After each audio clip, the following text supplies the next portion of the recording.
Good morning. The aftermath. Her supporters say she wowed the conference. Her critics say she'll be out before Christmas. Who is going to be right? What are we going to find on January the 1st that has been taken out of somebody's Christmas stocking and put into ours? Well, who knows? Keith Hayes with the Max. Good morning. I'll be with you for a short period of time, and then we hand over to Max and Liza Page, who will take you through all the scuttlebutt about who is conspiring with whom, and popping a few theories and rumors.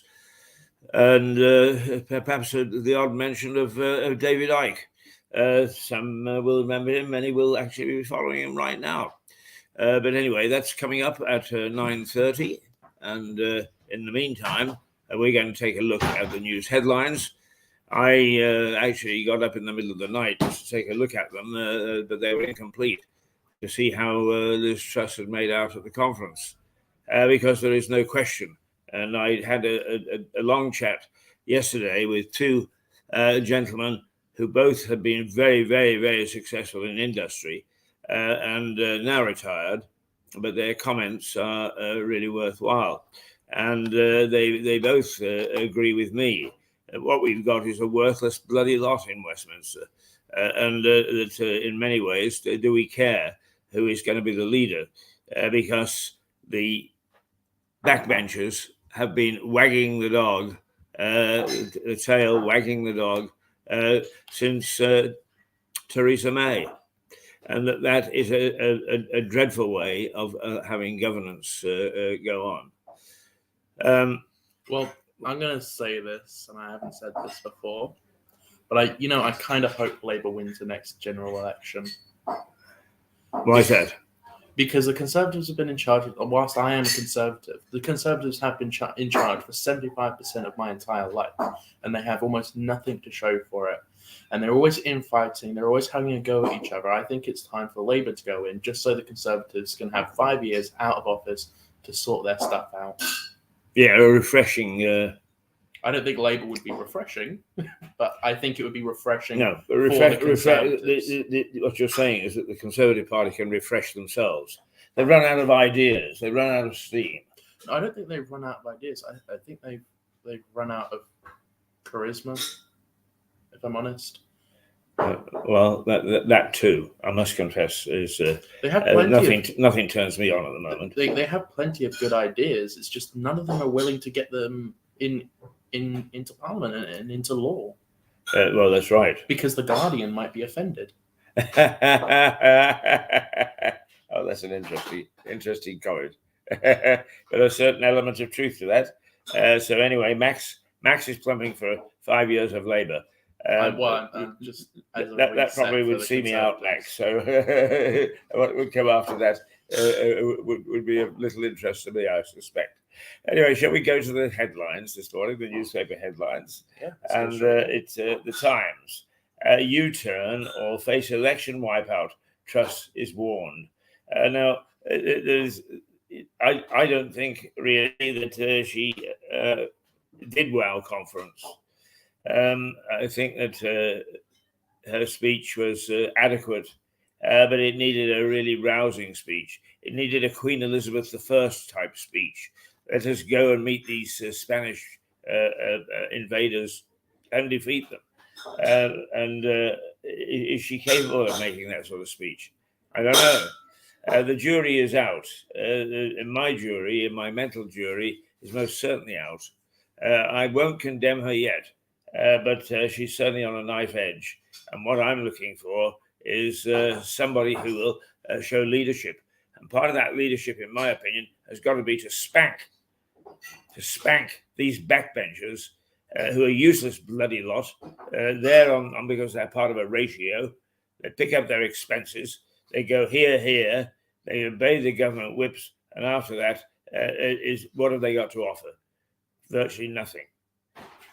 This constituency, for instance, and I'm going to be very critical about MP at the moment, this constituency had an excellent MP for 3 terms, Norman Baker, indeed. And Norman was one of the best constituency MPs that this town has ever seen. He was active, and as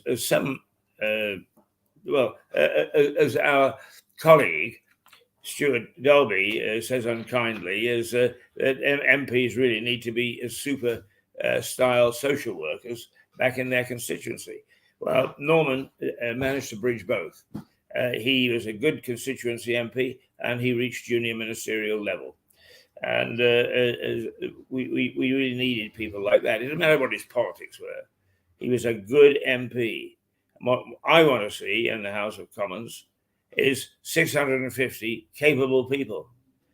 But neither party, any of the parties, wants that. They are so terrified of it turning out to be look as if they are against black people or against homosexuals or against that and the other. So what they do is they do ratios, and you end up with the worst of every possible world. People are chosen on the basis of color or sexual preference instead of whether they are any good.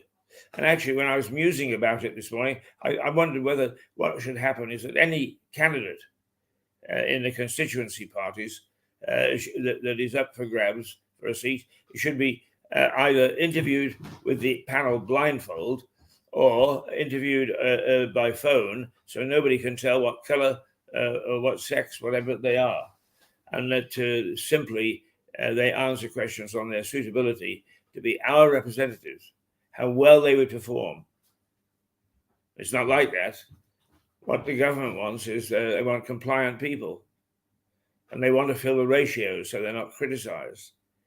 But I don't care. I don't care if we have 650 black, homosexual, lesbian MPs, if they are the right people and they can do the job. I really don't care.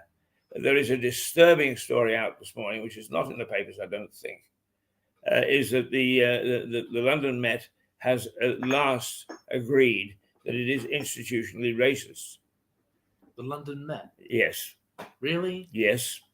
And they have actually now suspended one of their force for belonging to a WhatsApp app, which is spews out vile stuff. I've seen this story. It wasn't that vile.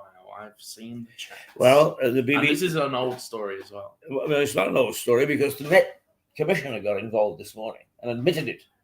He admitted that they're racist and that something needs to be done. I've been following this story for a couple of weeks now. Well, okay, but is this morning is they are saying, yes, let's act. I'm not saying they've been racist forever. You know, I'm not denying that the force isn't racist. On the contrary, they are.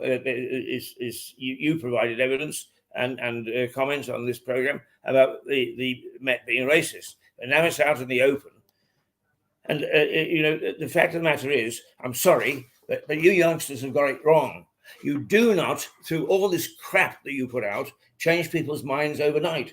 If somebody was racist 20 years ago, you think that by all this nonsense and stamping your feet and carrying placards, you're going to change their view. You don't do it that way. You do it by bringing and integrating people into a society that is tolerant. Now, this television station is the most tolerant that I know. We don't ask. Nobody asks you what you wear or who you did. We picked you on the basis that you came here for a little while and we saw that you got ability. You are here on ability, right? I know. As it you can cork up your face if you like. Now, I honestly do believe that we are a flag bearer. We don't go marching and say or kneel or put the knee down or whatever. What we do is we practice what we preach. And we've got a lovely young black guy who's trying to do several things with us, except his real work keeps on getting in the way. Yeah. And as far as I'm aware, we don't have any. Well, yes, we do. we've had, well, I'm not going to identify them in case they don't want it, but we have some people who are homosexual on our programs. And I don't ask what that is. What I do is I say, can they do the job? And that's the sort of issue and the sort of mentality that we need to get into our society. And then people will start to change. That you don't change people's way of thinking simply because you say it's wrong. And that's the trouble with our society, is we say it's wrong. And then we go marching and we do all sorts of gay pride and so on and so forth. As far as I'm concerned, is gay pride is a celebration amongst those people who are homosexual and lesbian to celebrate their sexuality. And that's fine by me. I don't mind. The thinking that it's going to change people's minds about them is that's dreamland. So it's time that these sort of things, we started to look at the way that we hire people, the way that we look at people for their careers. Let's get, and we start at the top. We start in the House of Commons. Get rid of this ratio nonsense, because it's getting us deeper and deeper into trouble. They are not fit for purpose, because they're there for all the wrong reasons. I feel better now. I've had my morning rant, right? It used to be that was how everything was in the 90s, from what I understand. It was judge people based on the content of their character and not the color of their skin. I don't understand why this is flipped. It hasn't flipped. What's happened is you've got a lot of self-interest groups. And what they do is they put out a very, very good PR story about how things are changing and so on and so forth. But in fact, they're not. They're not changing. And, I can go into a pub and I can hear people standing at the bar telling homophobic stories. And I can then watch the television and hear from some group just how society has changed. It hasn't. But why don't these MPs start going into pubs and talking to people on the ground and finding out what the hell they think? Then they could do effective stuff. No. We mustn't find out what people are thinking, for God's sake. It might not fit in with what we want to do. Might affect our expenses. Right, okay. Let's see. Let's go back. Now, I've had my little rant.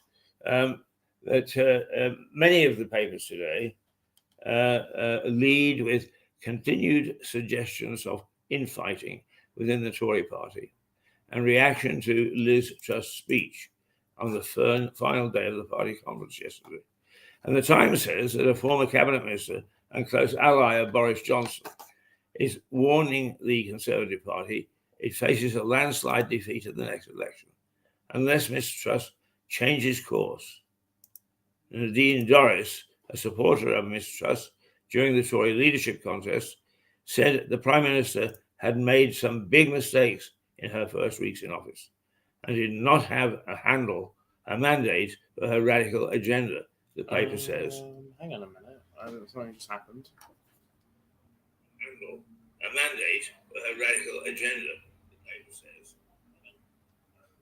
We're still live, but sorry. There we go.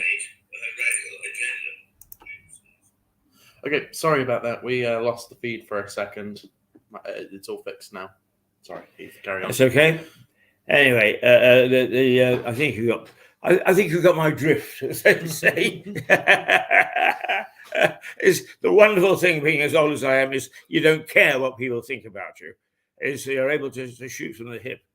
But I will tell you that I don't have an ism in my body.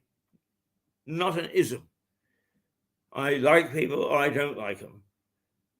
I get along with them or I don't get along with them. Their color, creed, sexual preferences, etc. has nothing to do with it. Nothing to do with it at all. And I hope that I brought that philosophy to this television station and that we can be some sort of a signal and bear a flag saying, let us get on with finding people who are good at what they do and forget the rest. Let's get a few decent people in office, because then our society will improve. It'll start to improve. And when your society starts to improve, your thinking starts to improve. And that's when change comes about. Not by hammering people over the head. No, I've said it once. I'm not going to say it again. Right. Okay. The Daily Mail. It has a subheading, and it says, Tory malcontents have a choice: get behind Truss or consign their party to oblivion and dispatch Britain into the ruinous clutches of Starmer. Oh dear. They don't agree with you. Well, no, I don't. To be honest, I don't agree with myself. I just think the Conservatives need a reset. I think they need to. I have a tendency to agree with you on that, Max. I really do. I mean, actually, parties and so on do run out of steam. I mean, businesses run out of steam. I was privileged to do work for British Airways in the 1980s when it was privatized, and it became the airline of the year. It had terrific leadership in. What did you do in British Airways? I did some PR for them. Oh, okay. And in a very sensitive part of the world. They had Lord King, who was not everybody's favourite man. In fact, he wasn't my favourite man, who then searched the world for a top-class CEO. And he found, the name will come back to me in a moment, who is now a lord. But he came in as CEO.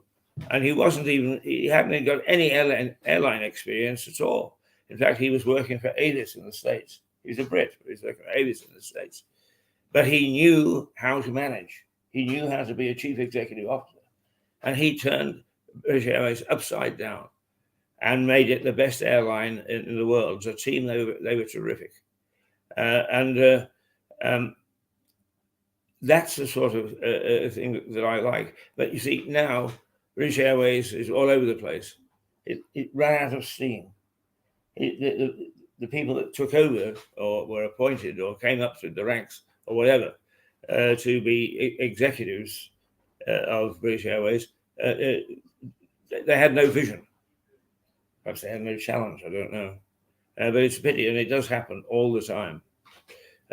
You'll find that out when you're as old as I am. Mind you, by the time you get as old as I am, you'll probably be a youngster. Everybody will probably be living to 120. God help us. Right, so Liz takes the fight to her critics, says the Mail. It's a defiant Liz Truss is taking the fight to her critics and promising to defeat those she called the enemies of enterprise, holding Britain back. The paper says that the PM spelled out an upbeat vision of a new Britain in a combative speech to the Tory conference. They are. So they say she did very well. What was her phrase? It's getting Britain moving. That's her phrase at the moment. Well, I'm glad they got rid of Build Back Better, because that was a terrible slogan. I didn't like it. What was the phrase? Build Back Better. Oh, yeah. Well, you see, they I'm sorry to say, but I do have some considerable experience and knowledge of the PR business, and we don't have any PR people anymore. They've all turned into publicists. The whole point of PR is to actually reflect the nature of a business or an organization or whatever to its public, and sort of say, this is who we are, even to the point of saying we got some things wrong. How do we get them better? What's happened is that they've now become yes people, and actually your friend Tony Blair was the one that really changed things there, because at one time up until 1997, that's the year, we had something called the Central Office of Information, which served all governments is without any fear or favour. It didn't play politics. It just put out government information. And then we got these dreaded, what do they call them? The people who actually made things look good when they were bad. I mean, the sort of tricks that they would get up to is if they got bad news, they'd wait until a day when there's something really, really good happening, and then they would slip out the bad news. A lot of the bad news, if you ever notice, comes out on a Friday afternoon or a Saturday morning, because then people spin doctors is the word I was looking for. There we go. Spin doctors. And then people have the weekend, and they're not watching the news on the weekend. It's the weekend. No one watches the news on the weekend. So that's when they publish the bad information. So hopefully it's out of the news cycle by Monday morning. That's right. I mean, unfortunately, the whole thing has collapsed. Anyway, that's my view on modern day PR. Daily Express. Right. Truss. Stormy days ahead, but I've got your back. Now, I'm not quite sure what that means. You've got your back. But is she saying that she's looking after our weak side? She's protecting our backs? Or she's going to help us through these hard times. I see. But I'm assuming, just politician talk. Yeah. But anyway, the Express, a traditional government paper, by the way, or government supporting paper, says that again she gave a storming speech. So there we've got two that say that it was absolutely fantastic. I wonder if you would mind, my Parkinson's is playing up a little bit this morning, and what happens is it dries out my mouth, and so I sound gruffer than I am. I'm really quite a docile sort of chap. Very nice, gentle fellow, aren't I? Don't answer that. He knows me too well now. There we go. So there are the supporters. Now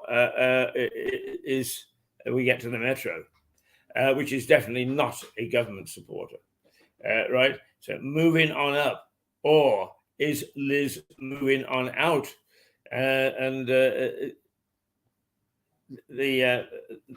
What this paper says. I think the Metro is. You said Metro isn't a government supporting paper. I think they are a government supporting paper, just not the Conservative government supporting paper. Well, yes, okay. They're certainly not sympathetic to the present government. Let's put it that way. Yeah. But it is a London paper.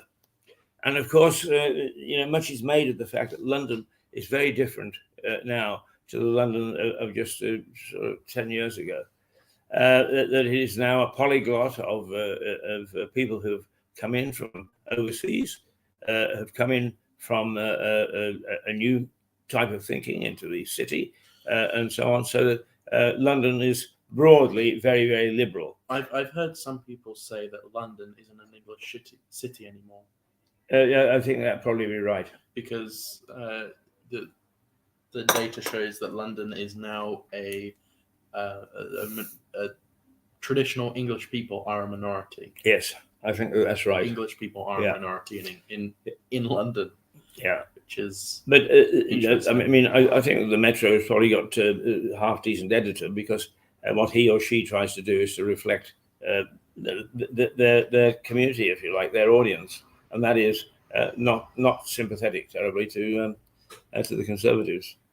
Right. Okay. So what they say? The Metro reports that the Prime Minister said there was no alternative to her plan to combat the global economic tempest caused by COVID and the war in Ukraine.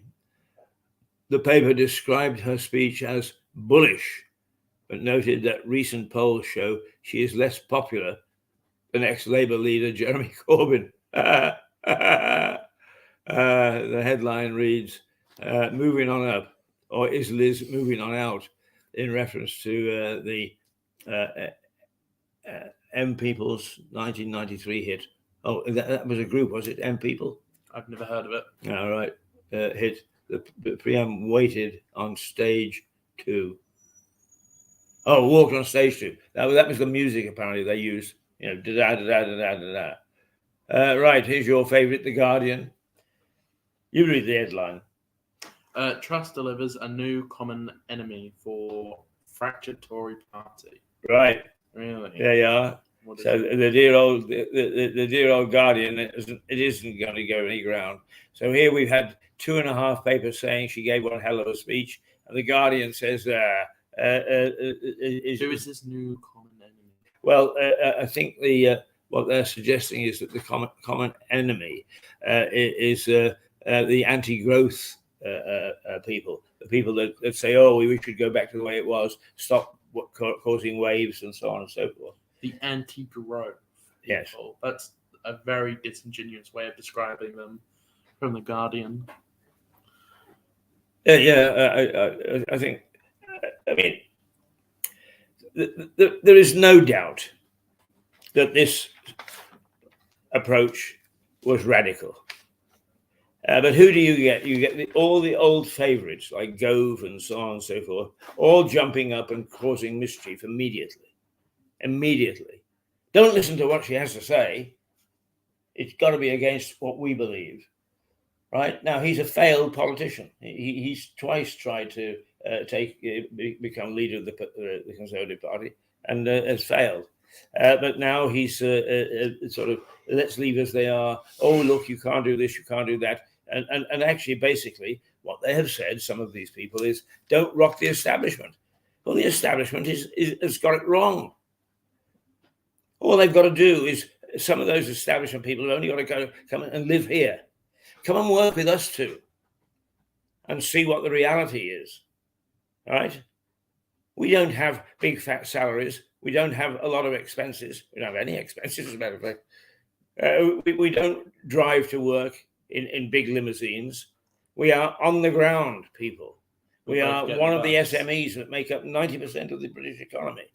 And it's about time that people like Gove and all these people that ponce around started to get their fingernails dirty. I think that's one of the things that I would say is everybody who goes to become a member of Parliament should actually go before the committee and show them his fingers. And if you've got dirt under the fingernails, it should be one of the qualifications. I'm having a wonderful time this morning. Right, okay. Incidentally, Poland's president asked the US for nuclear weapons. Now, that escalation in Europe of the Ukraine war has got to be a bit worrying. But anyway, the Prime Minister attempted to unite her party around a common enemy of the anti-growth coalition of trade unions, Remainers, and Green campaigners in her speech. Well, yeah, I would actually agree with it. All those groups are Luddite, but still. The Guardian reports the paper describes the 4-day event in Birmingham as fractious, ending with an embattled Prime Minister warning of stormy days ahead. So you see a totally different approach from that paper, which is it tends to be liberal, or certainly very middle of the road. The Eye, cabinet rebellion growing. Oh no, the Eye is really taking off on her, isn't it? The Eye reports on suggestions there is a growing rebellion within Liz Truss's cabinet, with ministers pressuring the Prime Minister to reverse plans for a real-term squeeze on universal credit and other benefits. The paper says the Prime Minister attempted to regain control of the Tory party conference in her speech. Now, I'll tell you, what I don't understand is the stats in most of the papers boastfully proclaim we've got full employment in Britain, right? So we've got full employment. Why is it that I can get onto a bus that's half empty each week and is particularly empty on a Friday? And why is it that I am asked by a computer-generated letter to call an office and have to wait for 3 hours to get through? Where are all these people? I don't think that we are motivated. I think that what's happened is that COVID has made people lazy, and now they think that they can continue to live that way. It's only a theory, more than a theory. It is my belief. But there we go. That doesn't count for much. Okay, we'll move on to the next. I thought you might go snap my fingers for that, but never mind. No. The Daily Telegraph: income taxes to rise by 21 billion, despite the budget. What? Well, that's what the Telegraph says. Income tax will rise by 21 billion. So I assume that They're raising income well, tax? I thought they were going to cut it. That doesn't. Okay. Why is that not in every single headline? Surely that would be the most. One would have thought. I'll take that with a pinch of salt. Yeah, let's see what the guts of it said. Is away from the conference, the Telegraph is reporting that the Treasury will impose an additional £21 billion of income taxes, despite Liz Truss's tax-cutting mini-budget. Analysts from the Institute for Fiscal Studies, you have to watch these people a little bit, has found the average household will be £1,450 a year worse off as a result of what the Telegraph calls a stealth raid. In other words, they give with one hand and take back with another. So I suppose what we need to do is we need to watch very carefully the Chancellor's first budget speech to see if there are hidden penalties and ways of getting more tax of us without us realizing it. And it is easily done. I mean, for instance, what you can do is you can put VAT onto things that didn't have VAT before, and so you're being taxed at the supermarket. That's the way that they can get around it. So the old Telegraph is not having any of it. It says, "Hey, right, here's our favorite Financial Times." There you go, Stuart. If you're watching this morning, it's our favorite paper, the Financial Times. Yeah, definitely. Now, I have to say that the Americans have really taken the lead in something that we should be taking the lead in. OPEC. A lot of people would say, "What the hell's OPEC?" Yeah, that's what I'm saying. It's the Organization of Petroleum Exporting Countries. And it is basically Saudi Arabia plus a number of other countries that are big oil producers. But Saudi Arabia is by the first. They meet in Vienna and they determine the price of oil.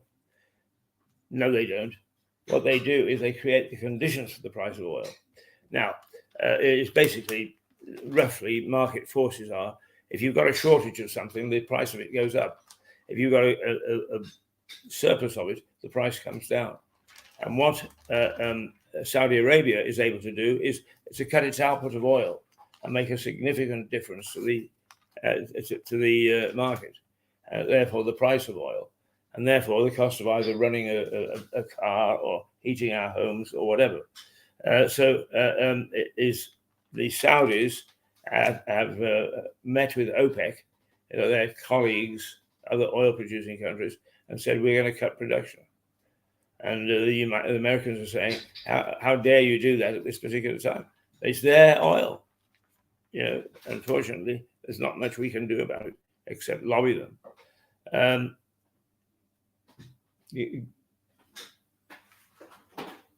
Let's see. Let's see if that's what they're saying. The Prime Minister's rallying cry at the conference, but its main front page piece looks at the ongoing global energy crisis. The paper reports that the United States has accused OPEC of aligning with Russia after Saudi Arabia led the group into agreeing a deep oil output cut. In other words, they're going to stop pumping stuff, so there's less oil on the market, so the price will go up, prompting a backlash from countries battling surging energy inflation, triggered by Russia's invasion of Ukraine. Well, there you are. You see, it's not all to do with our government. It's to do with global forces. And OPEC has always been a thorn in everybody's flesh because, as you know, many countries openly criticize Saudi Arabia, just the way that they do Qatar, for a breach of what they consider to be human rights. and the Saudis, therefore, tend not to be terribly sympathetic to the evils besetting the West. What they do is they say, well, we need to make a bit more money, so we'll raise the price, we'll boost the price. It's not going to help us, that's for sure. Next headline. Daily Star. Sedate world of chess buzzing with intrigue. Oh, it goes right off piste. Right off piste. The Dark Knight, it says, is a play on words, Knighc. And apparently, chess prodigy has been accused of cheating. Is that right? So I know the story very well because I've been following this. Right, okay. But I don't think I can say it on air because of how. Well, this is give real. Give us a story as it is public. Okay, all right. Yeah, I mean, I know nothing about this story at all, Okay. so I'm quite sure that 90% of the people watching don't know. So give us the background. Okay, all right. So there was this. Oh God.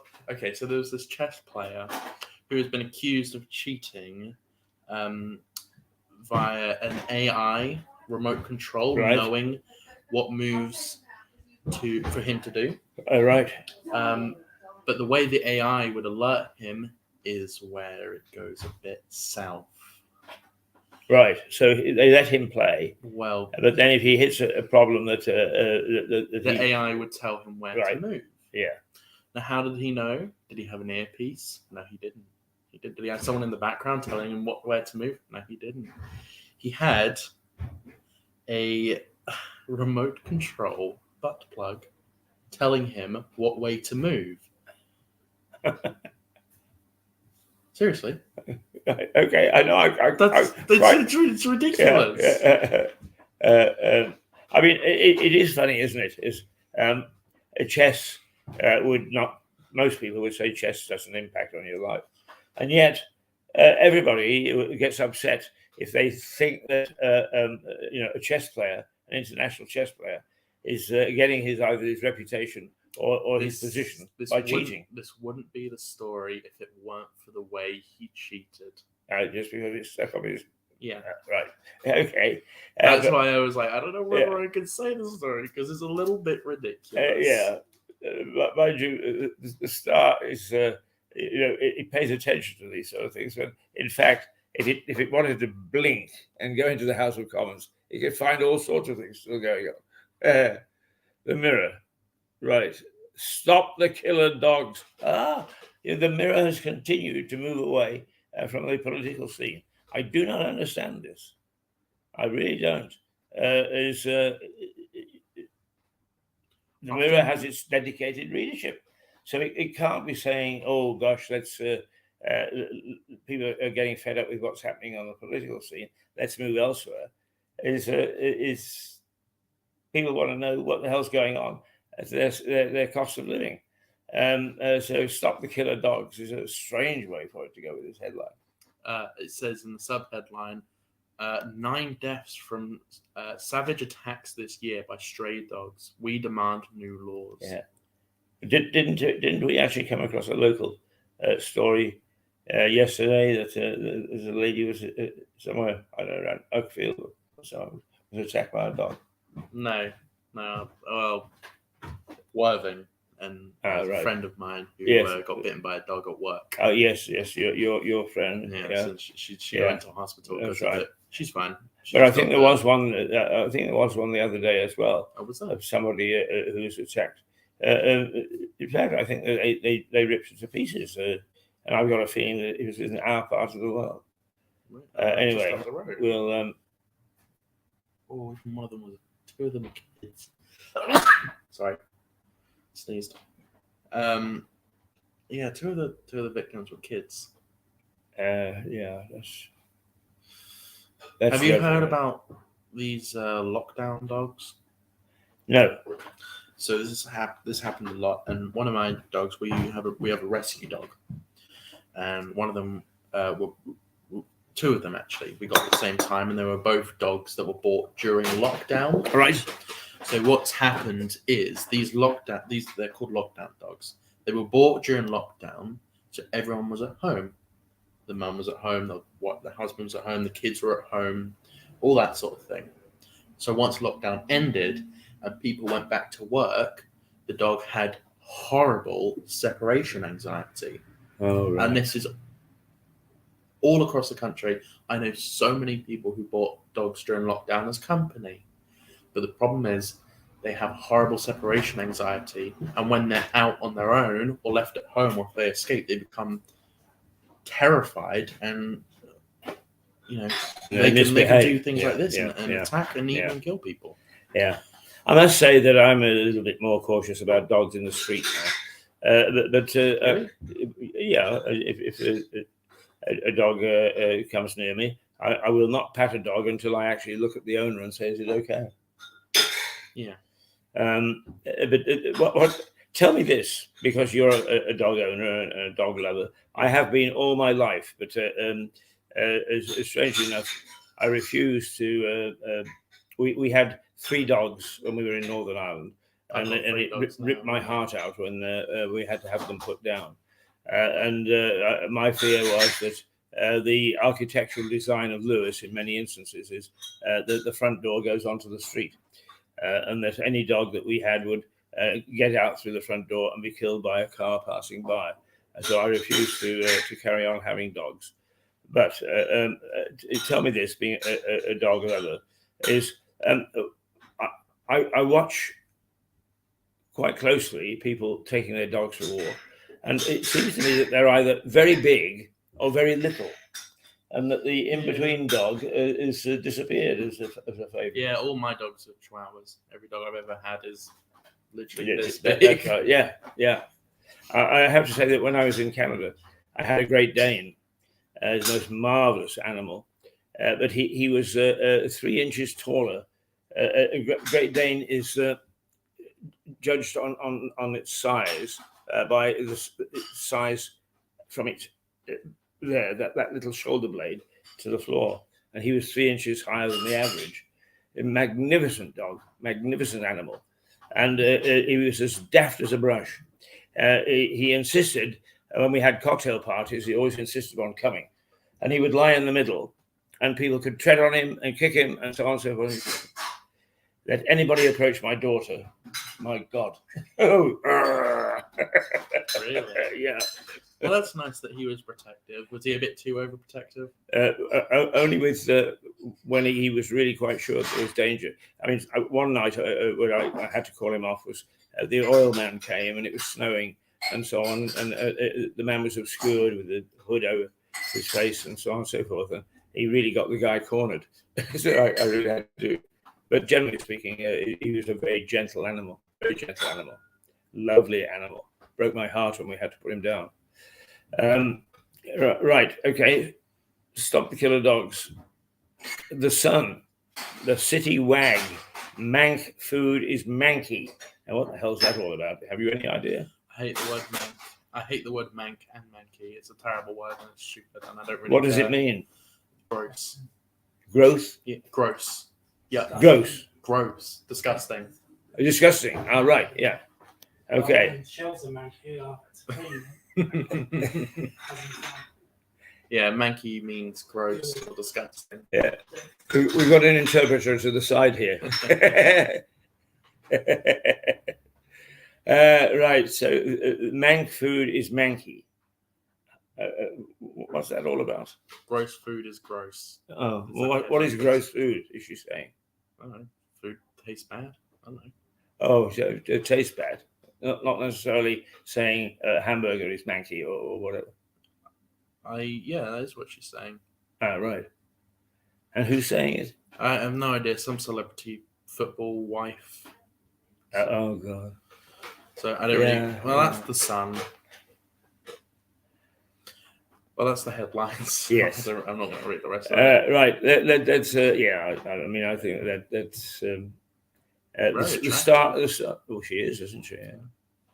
But then footballers' wives do tend to be. They tend to be like Yeah. top, like incredibly good-looking models. Yeah. Yeah. I mean, it's the same as top leaders have always got a beautiful wife, what they call a trophy wife. That's why they marry her, because she's beautiful, not necessarily because they get along. Yeah, wait until later on in the marriage, darling. Just like Donald Trump's wife. She is Absolutely, incredibly good yeah. looking, but clearly a trophy wife. Well, it's 9:15, and Liza Page has just appeared through the door. She'll be joining Max in 15 minutes' time. So let's. What shall we do, Max? I think what we better do is we better tell people the time. Is that it is now 9:17, and that I think it's going to be fairly. The sun is shining at the moment, but it'll be sunny periods with some possibility of heavy rain. So don't be fooled when you go out. Make sure you take either an umbrella or get a coat on. But we not. It's going to be fairly chilly. And not the sort of gorgeous day they turned out to be yesterday. Now, Okay, you well, said, there "Oh," are- when I noticed if I was going to move away into something, you said, "Oh." Yeah. So you've got something that you want us to discuss, Yeah. right? I can't find it. Where's it gone? It's in here somewhere. What's There the we story go. about? There we go.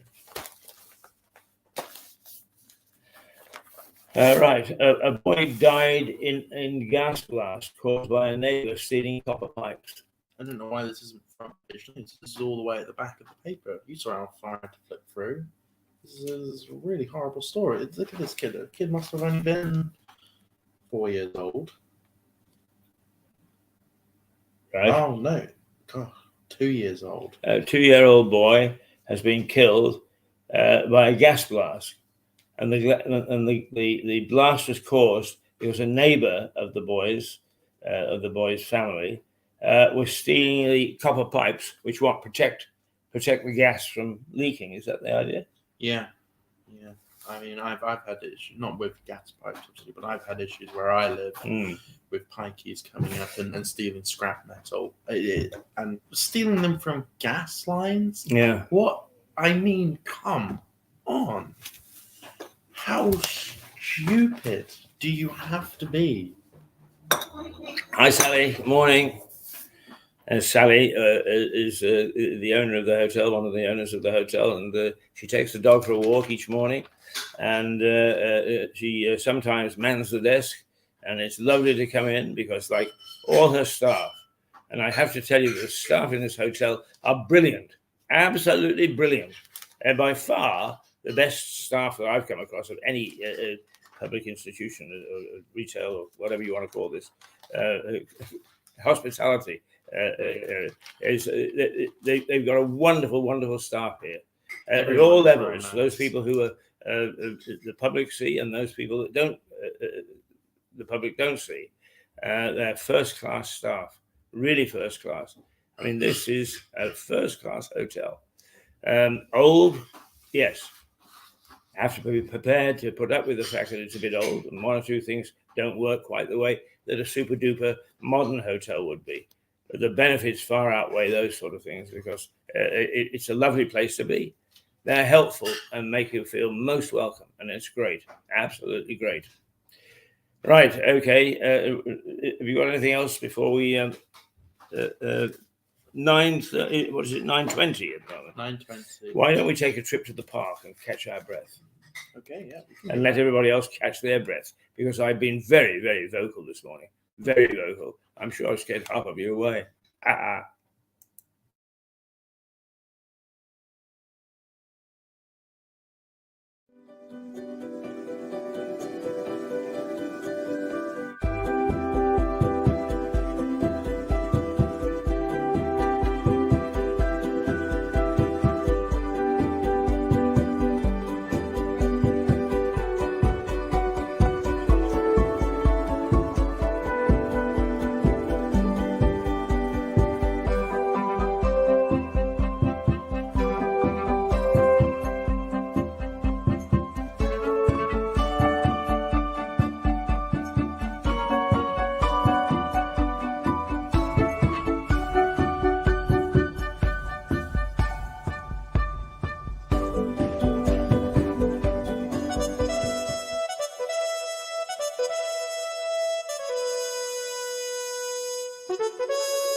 Okay, Max, what does the very, very back page say, the sports page? Is there any good news there? Boxing's day of disgrace. So what's happened there? Why is boxing in disgrace again? It's an odd sport, boxing, in my view. Conor Benn failed a drug test. Oh. British boxing refuses to Sanction the fight. sanction Is this the fight, is this the much heralded? No, it's not. I don't think so. It was. It's not the Ben Nigel Ben. Maybe. Oh, Ben Unfortunately, Eubank. Yes. There, of course, the Ben Stars versus got Ben Eubank. versus Eubank test fast. Conor So Benn, that would be it. maybe. Hmm. Maybe, but I don't know boxing well enough to know the No, names. not me. But That is unfortunate if one of our own British players failed a drug test. uh, It is Conor Benn. yeah. Yeah. What did he test positive for? There we go. See. Um, Not a happy picture. I'm Not a happy sure. picture at all. It doesn't really say. Does anyone care about a boxer's life when there is a cash at stake? There's Clearly, some the boxer doesn't. no. I mean, there's some truth in that headline because I watched this morning one of the train drivers from Aviva. I forget which line Aviva is, and they were passing up and down with we're on strike, and this bloke kept on saying I want poor pay. I want to get rid of the poor pay and improve our poor lot and so on.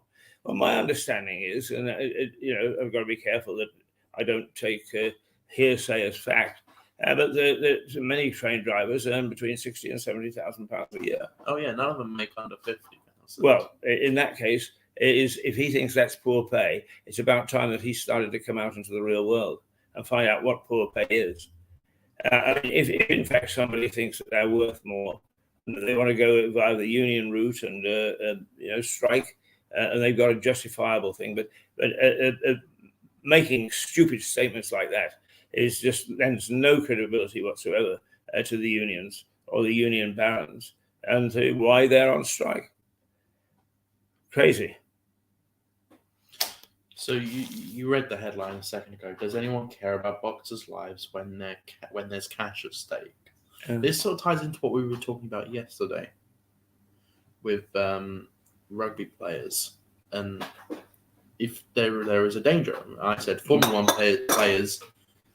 One drivers know that very easily they could crash and die, very easily, and it's likely it can happen. It's likely to happen. It's one of the most dangerous jobs you can have, but they still do it anyway. Does anyone care about boxers' lives when there's cash at stake? No, I don't, because they don't care themselves. No, I understand your point. I suppose really one of the reasons that this sort of thing comes into the headlines is that boxing is quite popular amongst sort of children, isn't it? Youths. Yes. Yeah, and that they want to sort of say, don't be like the professional boxers and do silly things like taking drugs for huge amounts of money. Don't do drugs, kids. Yeah. That's a But good you thing know, to say. the funny thing is, of course, nearly every sport, boxing included, has a lot of either amateurs or people that only make a pittance out of it.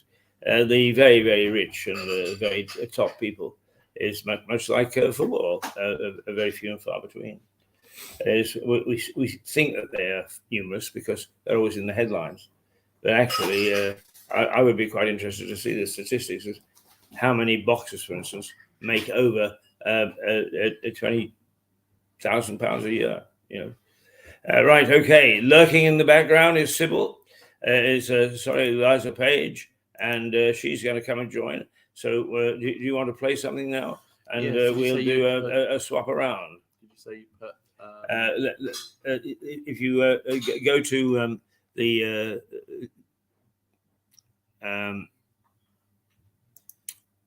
go to desktop if you can. Then there should be today, and then click on today to use. Copy is anything in there is good, but I wouldn't use the final chapters of because you've only got 10 minutes, or no, in fact you only got 3 minutes, so you just need something so that I can get my bum out of the seat and you can get your bum into my seat and Liza's bum into your seat. Let me play Garden Park for a second whilst we talk. Okay. For goodness sake.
Okay, so we are going to play a longer clip whilst we get settled down, and then me and Liza Page will be doing our show. So let me just re-get it back up.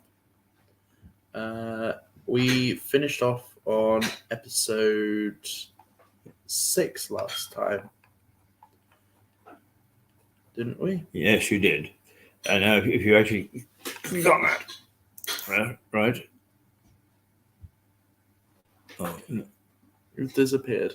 Oh, there we go. Right. And then that's it. Yes. Okay. Now there's episode 7 of a Bloody Past and episode 8 there. So if you wanted to show a bit of episode 7, yes, might be rather nice. Okay, here we go. Okay.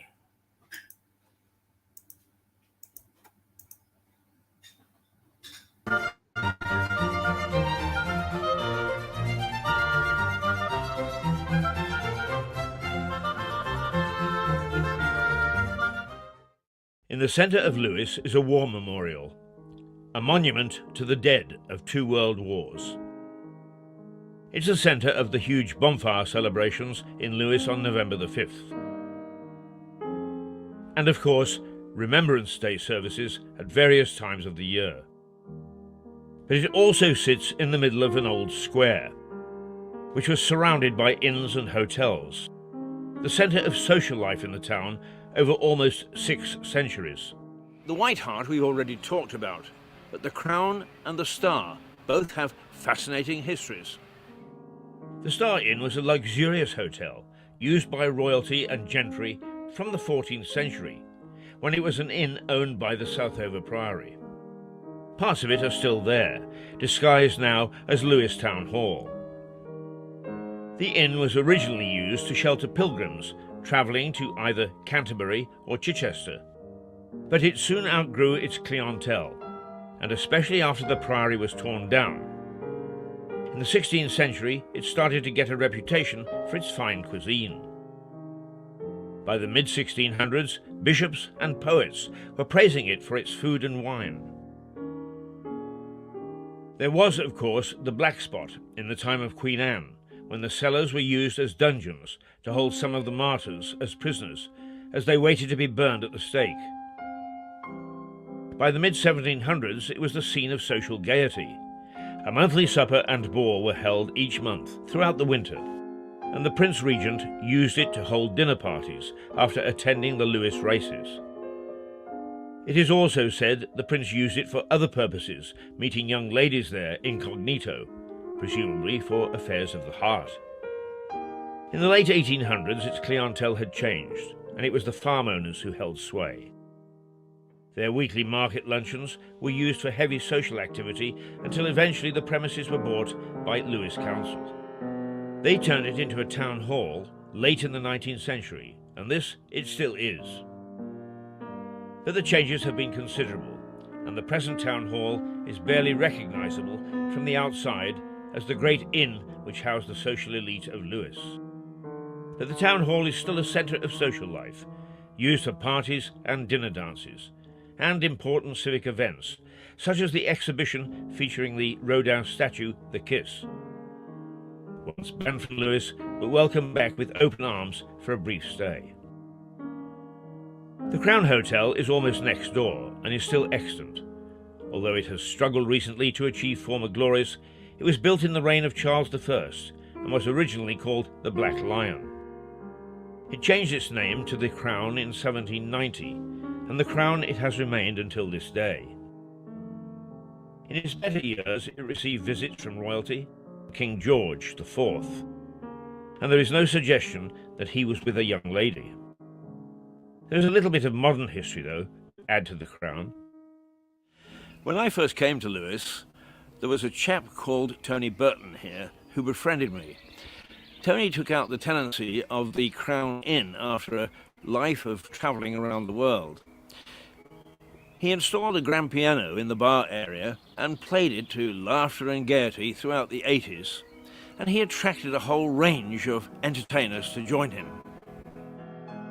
Those glory days have gone.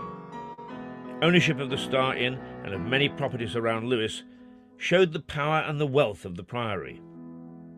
When Henry VIII had the Priory pulled down, his hatchet man, Thomas Cromwell, grabbed a mansion house nearby, which had been owned by the Priory. But he didn't own it until his power had started to slip. Anne of Cleves led to the downfall of Thomas Cromwell from almost unprecedented heights of power. He was the king's favourite, and why not? He'd masterminded Henry's break with Rome. But he also masterminded his marriage to Anne. She turned out to be anything other than a beauty, and Henry never forgave his friend for arranging the marriage. The king had the marriage annulled after 6 months, on the grounds it had not been consummated. Anne's looks are historically the reason given for why the king couldn't make love to her. Cromwell took the blame, and as he slipped from power, his enemies closed in. He was eventually imprisoned in the Tower and beheaded. He added, in a distant sort of way, to the bloody Lewes tag. The executioner took 3 shots at trying to behead him. Anne of Cleves was granted this 15th century house bearing her name in Lewes when her marriage to Henry VIII was annulled in 1541. It was on the 16th of February 1538 that Lewes Priory was given to Thomas Cromwell, who was then Keeper of the Privy Seal. He immediately set about converting part of the prior's lodgings as a home for his son Gregory. At the dissolution of the monasteries, Thomas Cromwell, who was Henry's chief advisor, had his beady eye on the land of Lewes Priory, as it was one of the richest and largest priories in the country. Now, he also wanted to set up a household in this area, and in fact his son Gregory lived in the what was latterly known as the Lord's Place across the road. It was the old prior's lodgings. But he certainly became Lord of the Manor of Southover when he got all the Lewes Priory lands off of the Priory. Well, the Priory was closed down and demolished, and they did a pretty good job of that by banging posts underneath the foundations and setting fire to them to bring that down. So, as I say, Cromwell's had this as part of his portfolio of properties. So he sent Holbein out to the famous picture of which we've got a copy out in the hall there, to do paintings of possible, which included Christine of Denmark, but also Anne of Cleves and her sister. Henry liked the picture, so said, right, okay, we'll go ahead with it. You know, I suppose it was a bit of a like online dating in Tudor times. The painting was supposed to be a fairly good likeness of her. She has got fairly heavy eyelids. She tended to wear the heavy German style of clothes, which wasn't the sort of flighty sort of stuff, French stuff that Anne Boleyn and the likes would have worn. She was very pragmatic, in as much as she agreed to the annulment of the wedding, and because of that, and I don't know, it's been a bit of a long, circuitous way of getting round to it. To answer your question, the house here became part of the annulment settlement. Right. The manor of Southover was one of 9 manors that she got in Sussex. She also, and by manor, we're not just talking about this house and the gardens around it. It's all the land that was providing for. So this was one of 9 manors in Sussex. She had another 9 in Essex. She was welcome at court. She got on well with Henry and Mary and Elizabeth, his 2 daughters as well. She actually outlived all the other wives, and she's the only one buried in Westminster Abbey. At Anne's death, it reverted to the crown, and it went through a number of hands. Most notably was the Saxby family, who did a lot of the alterations to the house. So the original house would have been the footprint that you see from the road. So in fact, the bit that we've got now is the Iron Gallery and the Lewis Room was an old malt house. And eventually, Frank Verrill, who owned it, was on the council and was involved heavily with the Sussex Archaeological Society, presented it to the Society in 1925, and it's been a museum ever since then. Not much later, in 1603, one of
Hello and welcome back to Mirador Television. I am here with Liza Page. Hello, hello. How are you? I'm very well indeed. How are you, Max? I'm doing very well. How's your arm? Yeah, it's still a little bit swollen, but it's not giving me too much grief. I fractured it a while ago, a couple of weeks ago, and it was my own fault. I was being stupid and wasn't listening and caused myself some pain. Oh dear, life teaches us, doesn't it? Well, I know I won't do that same thing again. It was a stress fracture. I fractured it at the gym. I was lifting too heavy of weights. Even though I'd been told don't lift the heavy weights straight away, I went and ignored my trainer. And I wanted to sort of keep up and try to see the most result as quick as I can. And now I've been out of the gym for about 2 weeks because I'm an idiot. Never mind. How long is it going to take to mend? Oh, I'm going back to the gym next week, but it'll take about 6 weeks. I'm not keeping it in a cast or anything. They'll be fine, honestly. Got to be careful with it. Don't lift anything. And No, I'm you're trying young not and to. strong. You will repair. Yeah, my bones will get themselves back together quite quickly. Of course. So we have quite a bit to talk about today. Yes, indeed, we do. I wish I could walk in here with some exhilarating news, like, she's scrapped all debt, and we have a whole new regime here. I hate that word, Regime, but I would be lying, and I don't like to tell lies. I am an optimistic person, but I have to tell people what is going on, for the simple reason they can only do something about it if they know what is going on. And they can do something about it. And the word is no, say no. But I was devastated to read that now in Australia, where I've done an awful lot of work down there, very nice country, very nice people, very happy, generous. They've now passed a law where they can go in, take you out of your home, and forcibly inject you with this poisonous vaccine that's running around. Yeah. Quite devastating. But when I told you before we started, you said they're already doing that in New Zealand, apparently. Yeah, in New Zealand, one South American country. I won't say the name because I can't quite remember if it's the right one, so I won't say. But a South American country I know has already been doing this. But I mean, do you remember the COVID camps that were going on in Australia? Yes, yes, indeed. That yes. was media, bad enough. Media just blackout. Mhm. No, what COVID camps? What are you talking about? Yeah. Just complete media blackout on that one. But they were building these COVID camps to take people who had COVID and put them in there Yes. to keep them away from societies, Just like China. just like China. And also, you would have to stay longer if you were unvaccinated, Yes. of course. Of course. And they decide when they let you out. Don't They do, That could yeah. be any When they time. think you're well, Mm. obviously. And look at But, them cross-eyed, and they'll keep you there for life. but here's the interesting thing about these COVID camps. Some of them have already been built, smaller facilities, but they're building some larger facilities that are going to take about another 1.5 to 2 years to build. Yes. So then, if they're going to all the trouble to build these camps, then they know what they're doing. That they are not going to let this die No, under no exactly. circumstances. It's going to take another 1.5 years, but COVID's already over. Mm. Why do we need to carry on building them? How Exactly. strange. Why? Yes. Yeah. So that's not great. It's certainly not great. It makes me nervous for the future and what's to come. Who knows what the world is going to be like in 2024 Not too good. or even the magical year of 2030. Well, I think by then, unless we rise up, and we don't seem to be doing that, unless we rise up peacefully and say no, then I think they'll have it all set out and planned out by 25, because they're cantering. I know. One of the things... And I mean, they're blatant about it now. They're just saying this is what's going to happen. Yeah, I mean, did you see Bill Gates just came out and said recently, new studies show that children are less likely to die from COVID than adults? He just came out and said this last week. Yeah. As if this was new information. Yes. But spoke to my nephew last night, and he said they're queuing up for these injections in Ringman. Absolutely queuing up for them. Has he had the injections? No, No? none of my lot. I mean, they wouldn't dare. Not with me. Well, half of my family have and half of them haven't. It's very split.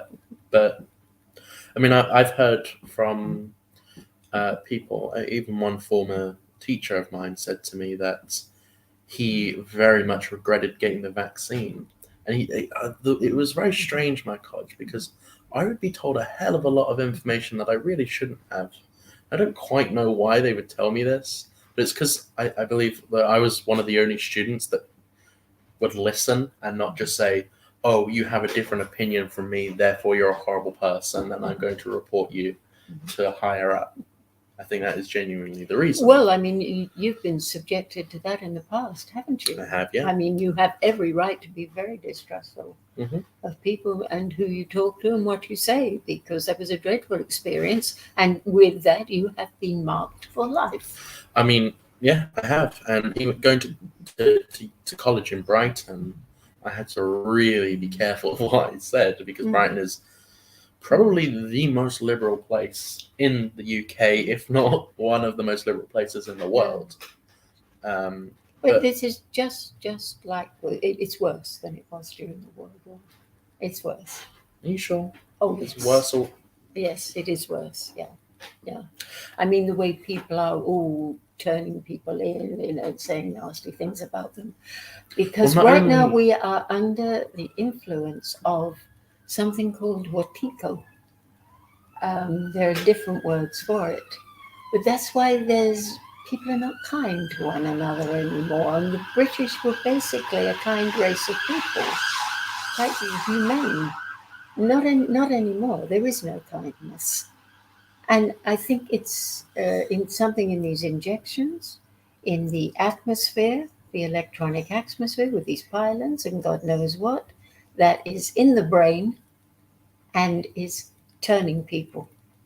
And I fully believe that. There's a woman on Well- here who had the injection all paralyzed down the side of the face, you know. oh my God! And I she said saw she's that. going to have another injection. I saw that. That was ridiculous. No. Not on here, on the Mm. internet, just to be clear. Yes. Her face was half paralyzed from the vaccine. Yes, and yeah, this is a young, beautiful woman. I mean, Yeah. totally disfigured for was. life. So she, what's the disease called? Oh God's tip of my tongue. I can't remember, but it's I'm it's forgetting where names now and things. half- I'm relying on you. don't rely on me. I'm terrible with names.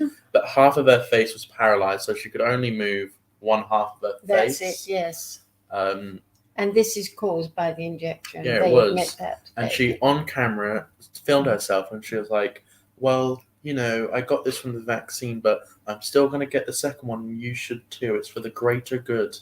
Yeah. The Now, greater- if that the isn't greater a good. madness in the brain, come on. How insane! It's ridiculous. But these people are insane. They're on the par with the Bill Gates and the people that are doing all this. I mean, Bill Gates, now what's he doing? He's inoculating mosquitoes with malaria and setting them out on people, hoping that they will become immune to it. And he told us he was going to do this some years back. And nobody said, listen, mate, don't you dare. Don't Right. you dare. Oh, well, that's all right. It's like putting a notice up and asking for planning permission on a tree or a wall. How many people go and read that?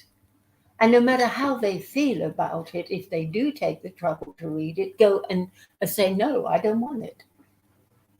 Very few. Very few. So a maniac like Gates comes out and says, I'm going to do that. And he's gonna do it. Although saying that, I was quite hopeful when everyone was rallying for the bus stop not to shut down. Mm. But unfortunately, that Well, it wasn't never should enough. have been sold to begin with, and they No. must have put up a sign saying we're going to sell this. They should have come and said no. Yeah, I mean the bus station has gone. I got on the bus the other day actually, coming from Tesco's up, and everyone's lining up on School Hill now, because everyone used to sit at the bus stop at the benches, and now everyone's on School Hill, and it's a big line of people in front of in front of the shops at the bottom of School Hill. Yeah. Where's everyone going to sit? Yeah. But there was a lot of what I'm saying is there was a lot of rallying around keep the bus stop, save the bus stop. So But they'll do I'm what they somewhat want to hopeful. do with They it. will do. They will ignore the I people. mean, yeah. But before we move on to the Bill Gates subject, you mentioned a second ago that people are turning each other in. Oh, yes. Very I much so, have yes. seen this personally firsthand. And your from a mother's family. seen it too, from a- hasn't she? Yeah, well, from personal first-hand experience, I saw a family member say the neighbors are having people around during lockdown. They're not wearing masks. I think I should call the police. Yeah. And they have a Ridiculous. special line for It's- squealers. Yeah, literally, that is what they did in the Soviet Union. Absolutely. That's what they do now in North Korea. Hmm. You have to spy on all your neighbors and all your family members in case they are dissidents. I mean, North Korea is the worst one. Really, quite horrible. If one person in your family goes against the government, your whole family But it's is the same in killed. China, though. It is the same in Exactly China. the same in China. And they have better communication systems in China. They can pick a crowd out, know exactly where Yeah. you are Well, China has with all these cameras. I mean, they've been way, way ahead of the game. And if you, even if you, and then they take your points off. and not only And do you they can't take feed yourself. not only do they take your points off. So say you say something bad about the government in China. Well, You're a they'll Chinese put you citizen. away. Not only will your points go down, but my points will too. Yes. And so will Keith's. And so will all your friends, just for being associated for someone who doesn't Quite. like the government. Yeah. Even if I am pro-government and pro-CCP, my social credit will go down for even associating with you. Absolutely. So it incentivizes you not to go near those people because you might lose your social credit score. And also another thing, if someone doesn't even know you, but doesn't like you, doesn't like your ponytail or something like that, they'll turn you in and for nothing. And who's to say? That's a very good point. A lot of people died that way in the Soviet Union. Yes. I have a grudge against my neighbor, phone up the government. I think he's been saying some anti-government things. That's it, yeah. Off to the gulags. That's it. Just because you don't like your neighbor. Yeah. And people don't realize how dangerous this is. And it is not coming, it is already here. I've already been saying it, yeah. And these 6 towns that they've had permission to build, which I told you about, all over Britain. You remember? Yes, Go over they that. have planning permission for 6 towns, new towns. One is just, I think it's almost completed. It's just outside Heathrow Airport. That's not too far away. And it's not, and they're going to call them smart cities. Oh, yes, I have seen these. Smart cities. Yes, everything just- is smart. Your smartphone, your smart television, your smart computer, your smart everything. And then we will have, somebody disobeys something. No point. You go to the smart city for rehabilitation. That's the next county over. That's Surrey. Yeah. That's the next county over. That's not far away. And I think these these young, strong bucks that they're sending over that have got more expensive trainers on my feet than you or I have, a shortage of money, that George Soros is swamping the country. We're now the most crowded country in all the world. Did Not you in know all that? the world, but all in Europe. I think I'm not it's sure. the world, darling. I'll have a look. Have a look, please. But I know it's for Yeah. certain. But these young bucks jumping off the thing, they're not downtrodden or anything like that. I think they're bringing them in to train them up as an army. What, for the this- illegals? Yeah, I think so. For the simple reason with this new world order, it will be one world military come police. Twice now, I've seen illegal immigrants arrive fresh off the boats. Mhm. So one in Dover, obviously. I was in Kent to see my sister when she used to live there, and there was a group of immigrants walking up the road, and we were like, those people don't look very native, and they just come off the boat. And I saw it in Brighton. Yeah. I was standing on the edge of the pier with my friend, and I have a photo of it. I'll try to find the photo. It's on my computer at home. But I saw them arriving on boats. It was just one boat coming onto Brighton. I saw it from the pier, and they arrived on Brighton Beach. And I didn't know whether to call the police. I didn't know what to do. What do you do when these illegal immigrants arrive? Nothing, because the police already know. I know, and worse off, the police don't just know, they help them. The police Yeah. don't just send them back, don't send them to one of the immigration centres. What they do is they send them to the Home Office in London. Mhm. They give them the directions to get not a passport, but to get registered in this country. And also, if you happen to be in a car watching this, and there's a police car in front of you watching them come in, they'll come to you. What are you doing here? This That's is none of your interesting. business. That's what you will be told. As you said, get them off, sign them up, off you go. So there is so many. But they're being Mm. kept in hotels. Oh yeah. They're being kept in hotels. I mean, Nigel Farage did a documentary on this, which is Yes. quite good actually, and I'd recommend anyone to watch that. But they're just being dumped in places like Birmingham, Leicester, Liverpool, London, being dumped in these big cities and put in council houses and council estates. And then they call up their family home and say, quick, get over here. This is where I live. You come stay with me. So it just keeps going and keeps going and keeps going. Absolutely. Yeah, and so there's no more space, but and then the government, we've got to put a stop to this. Yes, We're Priti letting Patel, thousands a month of illegal immigrants in. yeah, let these people in, and Julian Assange, we have to fight to keep the man alive. Yeah. Because if they send them over there, they won't come to trial. They just kill him. I mean, I used to like Trump. I'm not sure about him anymore because he didn't pardon Julian Assange. He said he would do that. He said we're going to pardon influential figures, and How many everyone. countries? How many people are there in America? 350 million. Yeah, he's got 350 million people to please.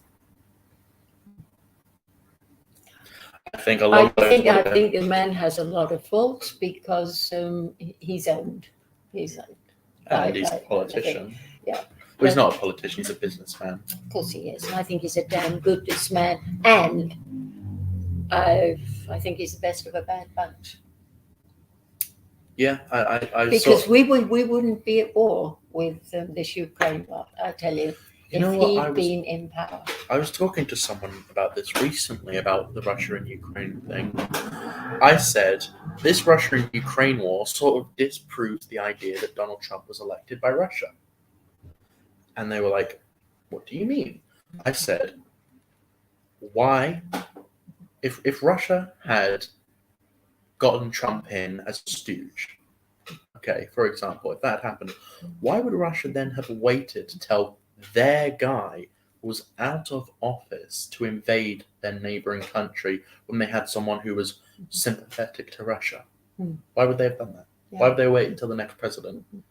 That's ridiculous. Yeah. But no, the COVID, people were wising up to that because so many people had died from this fake disease and the fake injections. So many people were wised up. And also in America, the organization, I haven't got it written down, but they're refusing to give the results of the autopsies on people who have died of these injections. Really? Yeah. Well, here's an interesting fact about those. Every dead body that came into the morgue would be tested for COVID. If it tested positive for COVID, the morgue would get something like a £5,000 grant from the government every time they had to deal with a deceased COVID patient. There's a lot of money to go to those wards, and a lot of those tests are extremely easy to fake. I have faked COVID tests before. I've done it myself. All you need to do is get one of the PCR tests that you get delivered to your house every so often, put it in some blackcurrant, some orange juice, fruit shoot. I think Lucozade even works, but blackcurrant works the best. You put the stick in the blackcurrant and you put it, and you do the test as the rest you should. Sorry, misspoke. Just continue with the test as if you hadn't done that, and it tests positive. If you all you have to do is put blackcurrant in there and it tests positive for COVID. Citrus tests positive for COVID. It's that simple. What Really good is is that it? simple. What good is it if it's that simple? I have an interesting story about the citrus causing false positive for tests. I have a family friend, and their mum had long COVID for 6 months. She had COVID for 6 months, didn't have a single symptom. Not a single symptom. Yeah. And she was in a nursing home. And they were testing her daily, and every single day she was testing positive for COVID for 6 months straight. And now this elderly lady, I think she was 92, no symptoms, no nothing. She only drank pure orange juice. And then they realized orange juice tests positive for COVID.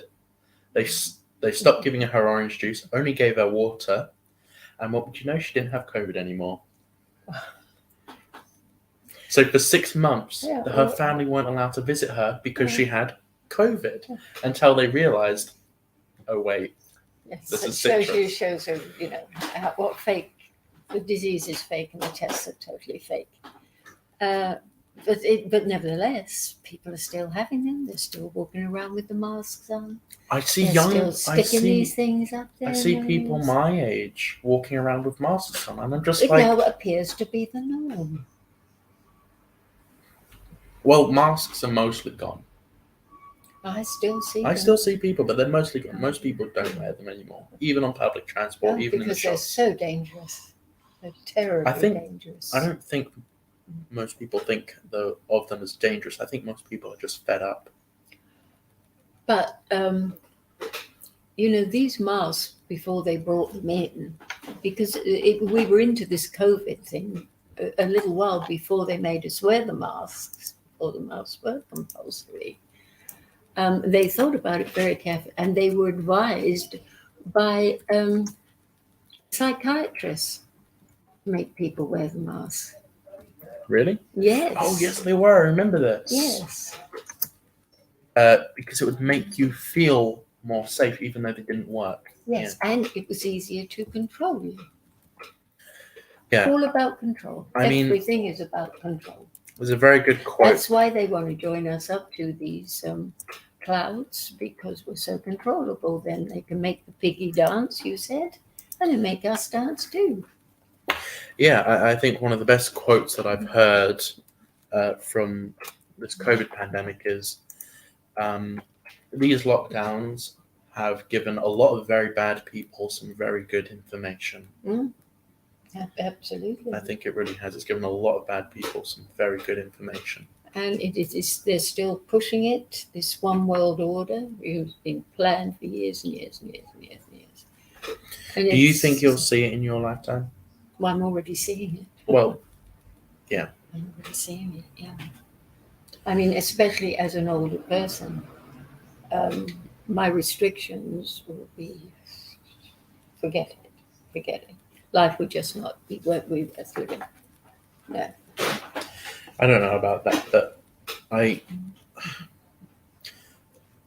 certainly think it's I like talking to older people because they have a lot of previous knowledge. I loved talking to my great granddad. He passed away, unfortunately, Yes. a while ago. He's still with you. He's still with you. Yeah, he passed away He's still about with you. 4 months ago, just 4 days after his 92nd birthday. And I loved talking to him about what life used to be like, because he grew up in World War II. He lived in Brighton as well. I wonder He if was you doing ever... that. He was doing what part of Brighton?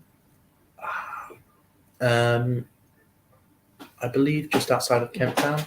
Oh yeah, I know Kim Town well, of course, but he died in hospital, didn't he? Yeah, he did. He wanted to die at home, but he did end up calling the hospital because he had some issues with his breathing, and he couldn't breathe. And they took him into hospital, and they didn't notify any of the family in time. And Had he signed a do not resuscitate form? don't know. But here's the interesting thing. They said they phoned us. They said they phoned the family. They phoned next of kin. No one got a phone call. They phoned someone. They have it on their record. They phoned someone. They must have phoned the wrong family. Yeah. So someone out there got a phone call saying, "I'm very sorry, but your great granddad is dead," when they weren't. And we never got that phone call. We only found out 2 days after he died that he had passed away. Yeah. Because we hadn't gone to his house for 2 days. And then we got there and he had gone to hospital, and we phoned around at the hospitals, couldn't find him, and then we found out eventually he had died 2 days ago. And you wouldn't have been allowed to go in and see him? Not at the time, no. No. I think one person was allowed at one time. Mhm. It was one person Mm. at one time per day. Now, you should have learned a great deal for that, but you're a very knowledgeable man.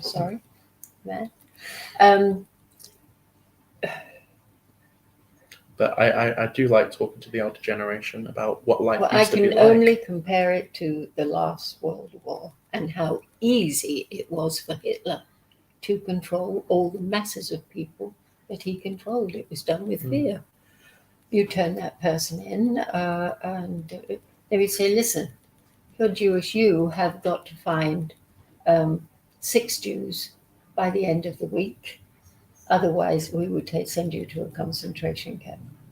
So we'll go to their parents and say, "Look, I've got to find 6 Jews." And they say, "Well, take us to." "No, you've only got to find 4.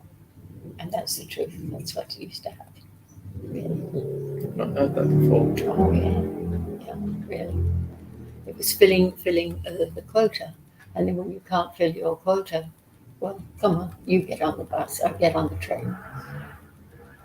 This is how brutal it was. And I don't see a lot of difference between that and being forced to take a poisonous jab. One death is probably a little quicker than the other. Yeah. Now, all these people that have had this untested jabs, nobody knows how long they're going to live. They might live another 3 years, or they might drop dead tomorrow. No one knows. We just go by the undertakers, what's coming in, especially with little children and all these colossal blood clots where they can't even embalm them. Yeah, I've heard about that. Mm.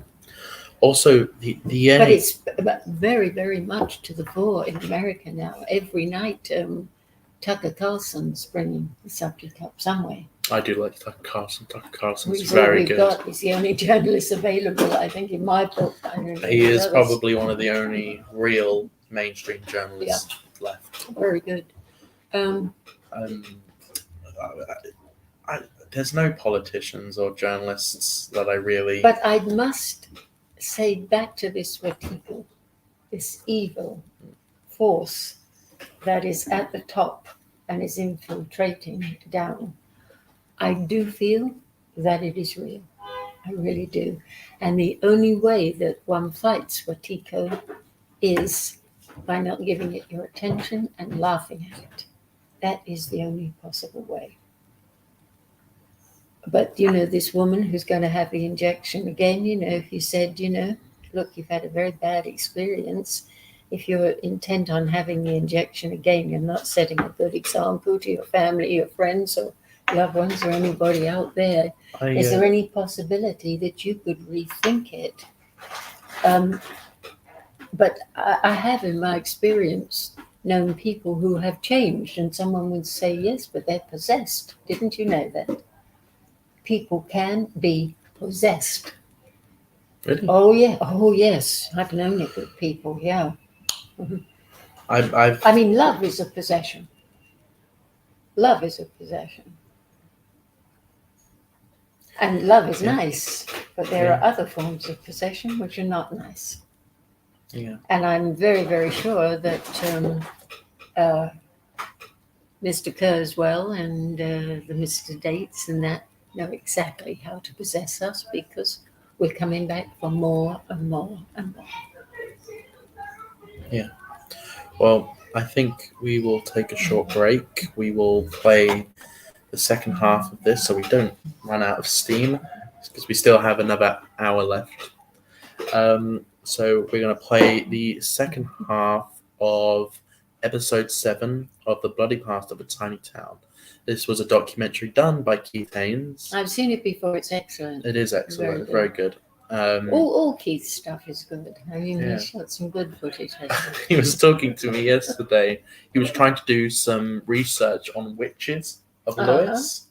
And he was trying to do some research on witches of Lewis. And he came across an article and was reading it and was going, this seems very odd, this article. This seems very familiar. And he was reading his own article to do research. Love it, love it, love it.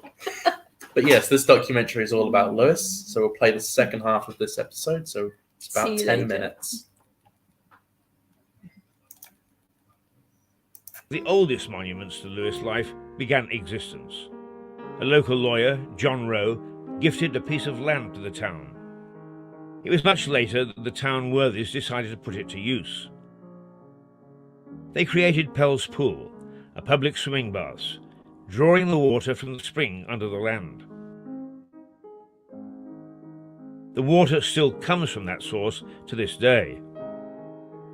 The cost of the project in the mid-1800s was £442, 5 shillings and sixpence, raised by public subscription. The name Pell's comes from an ancient word meaning pools. Again, it was the priory that influenced this development. There was a series of pools nearby before even the Romans came to Britain. The Normans transformed these pools into fish ponds, and the priory monks used them to rear swans, providing feathers for their quilts. They later drained the area to create water meadows, which included a paper mill. Locals would swim in the mill pond, and so a tradition of swimming was established in the area, resulting in the present-day swimming pool, the oldest freshwater swimming pool in Britain. But water has not always been a friend to Lewis. Whenever I have talked about attacks on Lewis, it has been either fire, wars, or plague. But there was one enemy which had formerly been a friend throughout its history: water.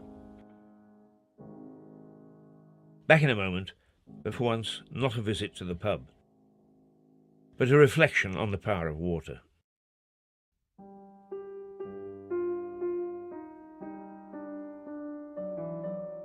Lewis has always been subject to flooding, but the worst attack was in modern times, in fact, in the year 2000.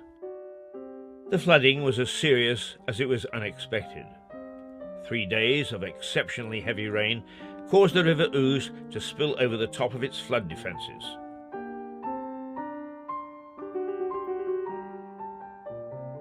Southover, the area near to the Priory, flooded first. But the worst of the deluge swept into the town centre at about 9 o'clock that night.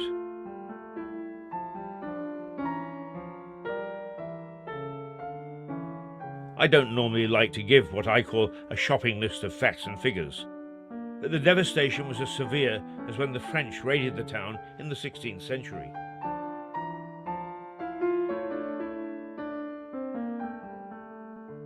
Almost 900 properties were flooded, over 500 vehicles were wrecked, and the total cost came to £90 million.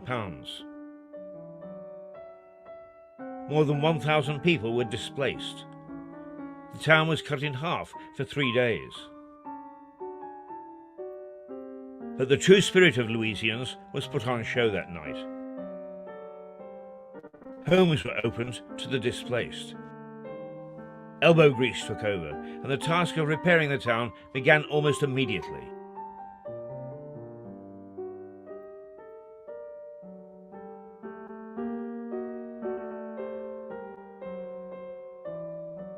The long-term effects were felt for months, even years afterwards. Another bloody chapter in the history of the town. Lewis is a town of little theatre, opera companies, bands and musical societies. The people get on with entertaining themselves. So when cinema disappeared from the high street in 1961, it was barely noticed.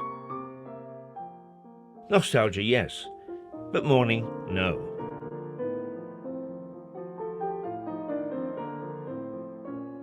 The townsfolk got cracking, and films were shown in a local abandoned church and the little theatre premises. A local radio station gave limited broadcasts for the week of Bonfire, and another week for a now-defunct Lewis Festival in 1997. Radio K-Burn evolved into Rocket Radio, a broadcaster still going strong, when the Bonfire marches begin in November. Then, as if by magic, With the development of blockbuster movies and multi-screen cinemas, the last picture show became the first. A new 3-screen cinema opens its doors. But as you've heard me say several times in this series, this is Lewes, and nothing is ever what it seems. Guess where the cinema is located? No, not quite in one of the 63 pubs, but you're close. In an old storage warehouse owned by Harvey's Brewery. It could only happen in Lewes. Tarantara! Quite wonderful, quite appropriate. Lewes is full of nostalgia, and previously I have told you about the importance of horse racing to Lewes. But equally, it is a railway town, and the railway has had a profound effect on the history of Lewes. The advent of the railway caused one death and one rebirth of important elements of Lewes the town.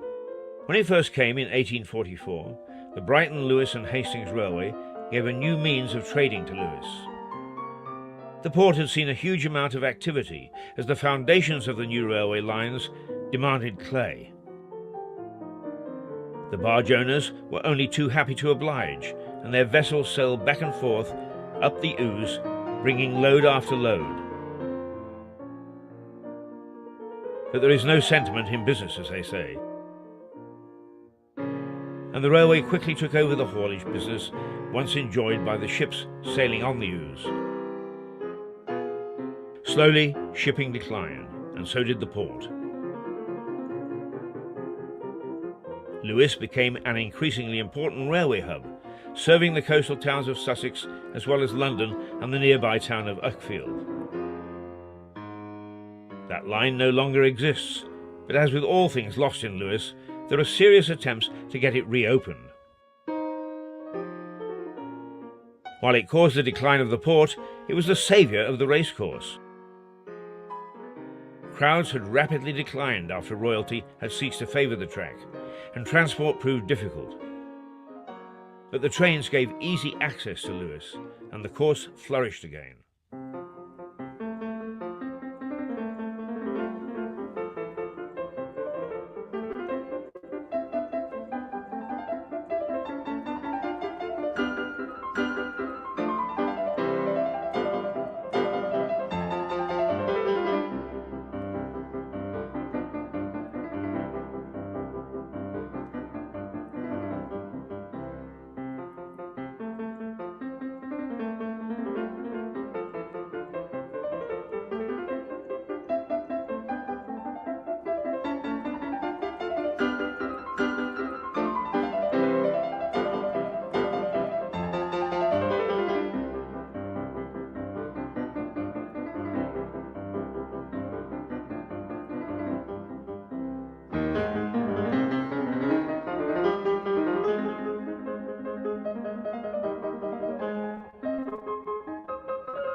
The recording of those races is almost as old as I am. I can remember as a little boy standing on the platform scribbling down numbers as trains belching fire and smoke roared by. Well, those days have gone, but the importance of the routes emanating from Lewes have not. They are key transport systems linking the ports, major towns and the capital city with a ribbon of rail track, reaching out across the country, carrying people and goods. But the original network was much more ambitious than this. Trains have always been important to Lewes. And so, let me use the phrase again. This is Lewes, and nostalgia reigns. Around the country, steam enthusiasts have saved miles of track and hundreds of steam engines for posterity. Lewes has done its bit by keeping the Bluebell Railway. The Bluebell, or to give it its proper name, the Lewes and East Grinstead Railway, ran between the two towns from 1877. It had 5 stations, but all of them were rural. The reason was that the railway was built to run near its benefactor, Lord Sheffield's estate, almost entirely for his own convenience.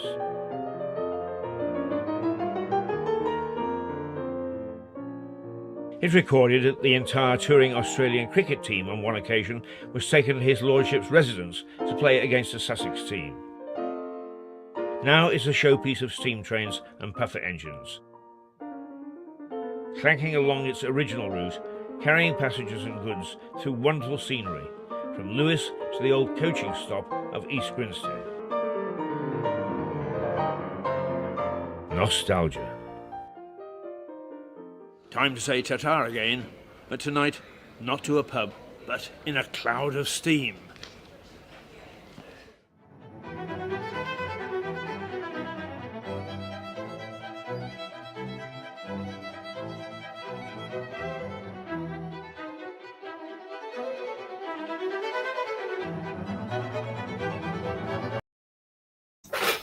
Okay, so that was episode 7 of And we are back. and we're back. And that was episode 7 of The Bloody Past of a Tiny Town. There's, I think, 1 or 2 more final episodes that we'll eventually get through. But that was Keith's show. You can watch all of them online. They're very good, very great shows, and very interesting, all about the history of Lewes. But here we are, we're back. So I think we were going to talk about the NHS briefly. Yes. Well, it's not doing awfully well, is it? It isn't, no. Do you remember in the news a big uproar that Boris Johnson may have was talking about privatising the NHS? Yes. Yeah, that was a big load of shite, really. That was a big lie. Yeah. You know what? I'm really not sure about privatisation of the NHS. I think on one hand, it can be very good. On the other hand, it's very bad. I mean, there's lots of positives and negatives to privatising the NHS. The biggest negative, obviously, is the cost. But we say we have a free healthcare system in this country. Nothing's free. Exactly. Exactly. Nothing is free. No. Where does that money come from? Oh, right, our taxes. We all pay for the NHS. So really, it wouldn't be that different in terms of money. But it could get out of hand if there's no regulations, and then you get the extortionate fees that America has. Have you seen some of the medical bills that Americans have? Oh, ridiculous. It is. It is. Yes. I mean, I saw one hospital that was there was a breakdown for the receipt of someone giving birth. You have to pay, and it was something like they had to pay their hospital bill of £3,000, $3,000 to have a baby, to just give birth to a baby. Mm-hmm. And one of the charges was a holding fee. Oh, Hold don't it. tell me they hold the baby. No. Was a fee for you to hold the baby. When they give you the baby, they charge you for that as well. Never. Seriously. Oh, you're joking. No, I'm not. That's what I saw. Because they did a big breakdown of American expenses in healthcare, and that was one of the fees. So you pay to go and have your child, and then you've got to pay to hold it on top. Yeah. The American healthcare system is shocking. I mean, I will be honest, it's incredibly good. It's first class. And there is not a healthcare system better anywhere in the world than the American healthcare system. Are you sure? Yes. There's nowhere that has a better healthcare system. But it's extortionate fees. Yeah. Extortionate fees. Well, I know they got $37,000 to put someone onto that respiratory machine. Yeah, so the COVID ones were free, but if you do have to go onto a respiratory machine for, say, pneumonia, you have to pay for that. Oh yeah, astronomical money. But to have to pay to hold your child, Yeah. ridiculous, isn't it? I mean, you have to pay thousands for just the ambulance ride. Whereas Yeah. ambulance rides are, let's say, free. They're free in this country. Obviously, Yeah. you pay for them Yeah. one way or another. But yeah, it's just extortionate. It really is. But the reason they charge so much is the reason why they have such a good healthcare system. I wouldn't want to put them to the test. I had an health-wise, but I had an elderly friend. She went over there to party and she fell down the stairs, and she was 87 or something, and she broke She was some ribs. 87 and yeah. fell down the stairs. Yeah, and she broke some ribs and all that. She's over there, and she had a bit of insurance. She was in there something like 3 months before they let her out. 3 months.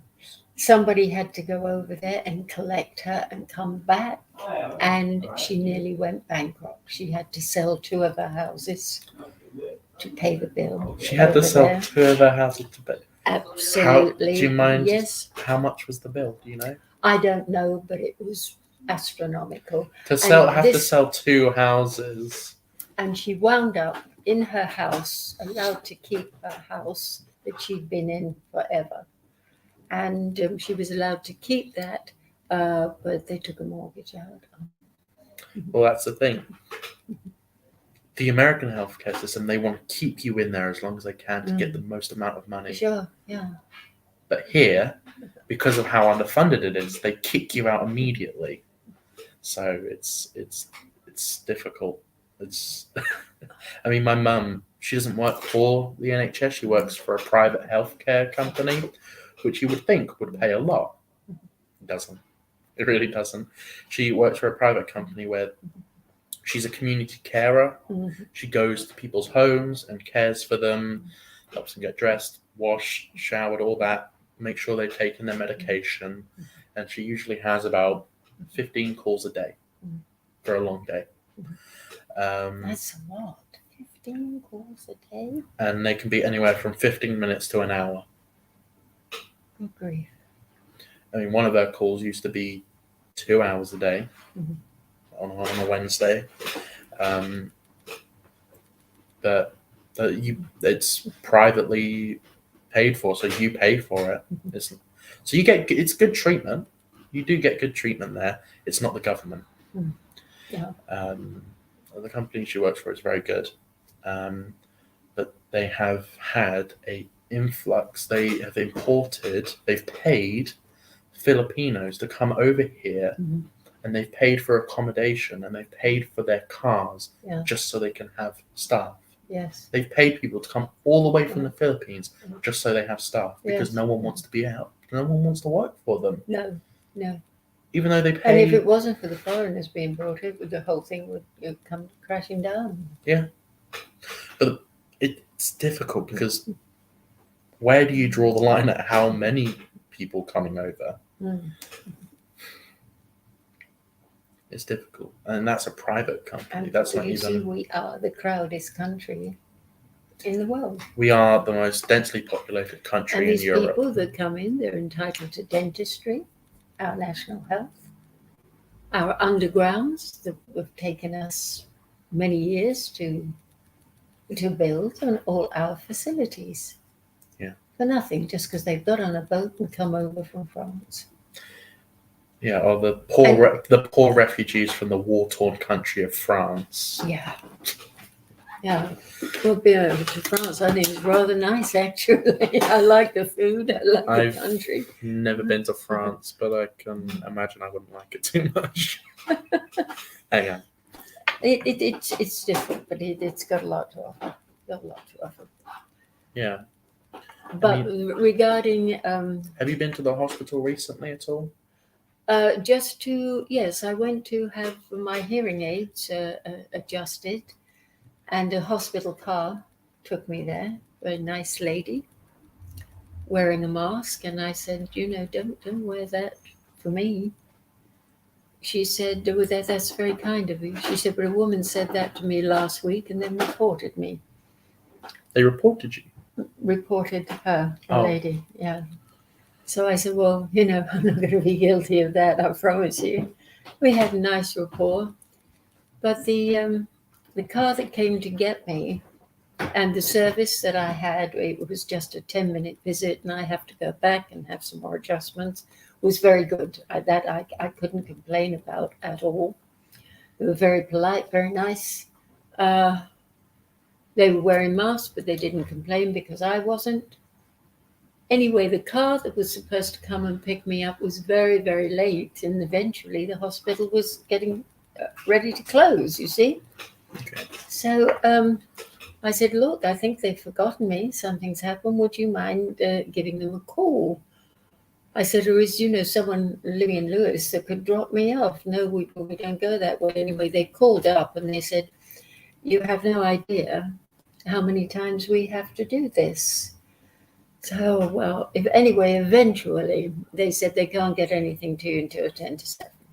I said, "Well, it's a long time and you're closing." "Oh, well, we wouldn't shut you out, with cleaners coming and all that." Anyway, eventually they got him to come and they arrived at 6:20. Okay? A most enormous ambulance, biggest thing you've ever seen. Right, okay, so it was a female and a gentleman driver, and they were a bit sheepish, So anyway, "Oh, hello." I said, hello. I was very friendly, and they said, "Look, we're awfully sorry."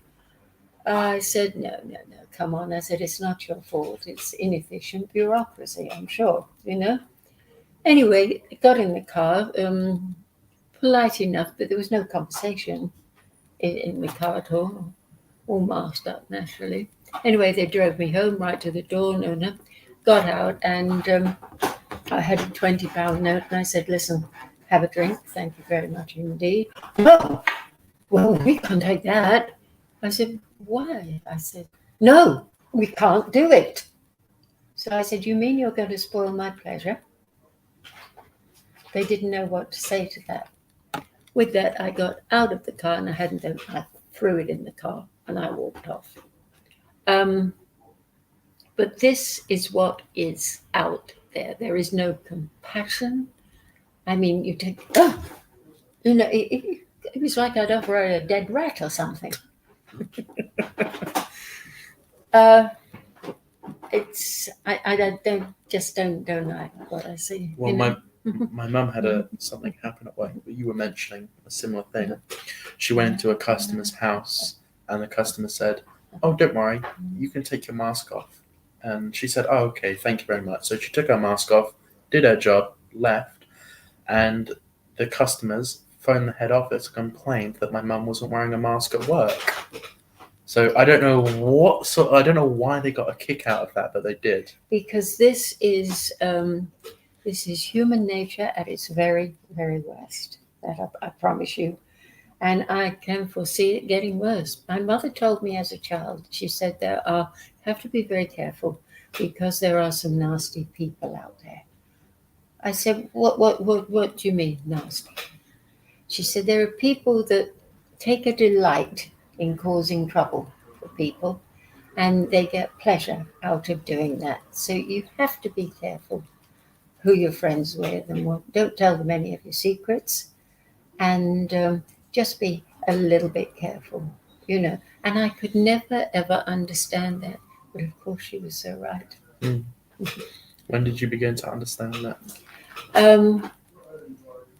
Much later in life. I think life treated me pretty well apart from that. But when I went to America, I housed some people, was very kind to them, stayed rent-free for a long time, and then they stood up in court against me and said, the man, it was husband and wife, and then the man sent a message, Lisa, we're very sorry, we like you very much, but it was business. Yeah, so that, that is one incident. I'm sure that there's been others, but I don't go looking for trouble. If somebody says something nasty about me, well, I feel sorry for them. I really do. That's their problem. It's like someone coming into my home and saying, my God, isn't this place untidy? Yeah, but that's your problem, not mine. But I've only learned to do that, since I'm older. Before I would have been hurt and touchy about the whole thing. It doesn't. Life is just too short. You let them get on with it. But Lou always said, he said, you're far too sensitive. He said, never let someone see that they've hurt you, because they're glad and they think they've struck a nerve. So if someone says a nasty thing to me, oh dear, well, and pretend I haven't heard it. Much the best way. That's interesting. I never really thought about it that way. No. But if you challenge them, why did you say that? Bah. That upsets you, So psychologically, but it's just like the governments. If we laugh at them and say no, because these governments under the Wetiko banner that is out there, they're enjoying our fear. They love it. What else can we frighten them to death with? They're laughing. Totally. When they said, you can go for a holiday here, but you can't go there, they're sitting around at there saying, well, where are you going for your holiday this year? Well, I was going to go to Spain. Oh, well, we'll let people go to Spain then, And it's a big joke with them. They're getting off on it.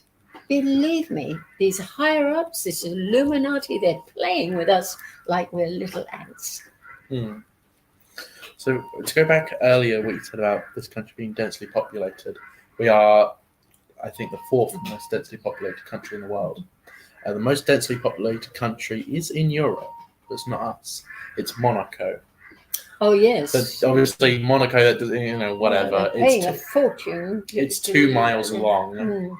It's not even 2 miles, 2 kilometers long. So of course it's the most densely packed country. Yeah, and they only want the mega rich there. That's why they make everything, horrendously. Have you ever been to Monaco? Yes, I would have. love to go. Yeah. I would love to go. Oh, but the south of France, all along there, the Riviera, it's beautiful. I see in all the ladies, I don't know if they're bare-breasted anymore, but they used to be.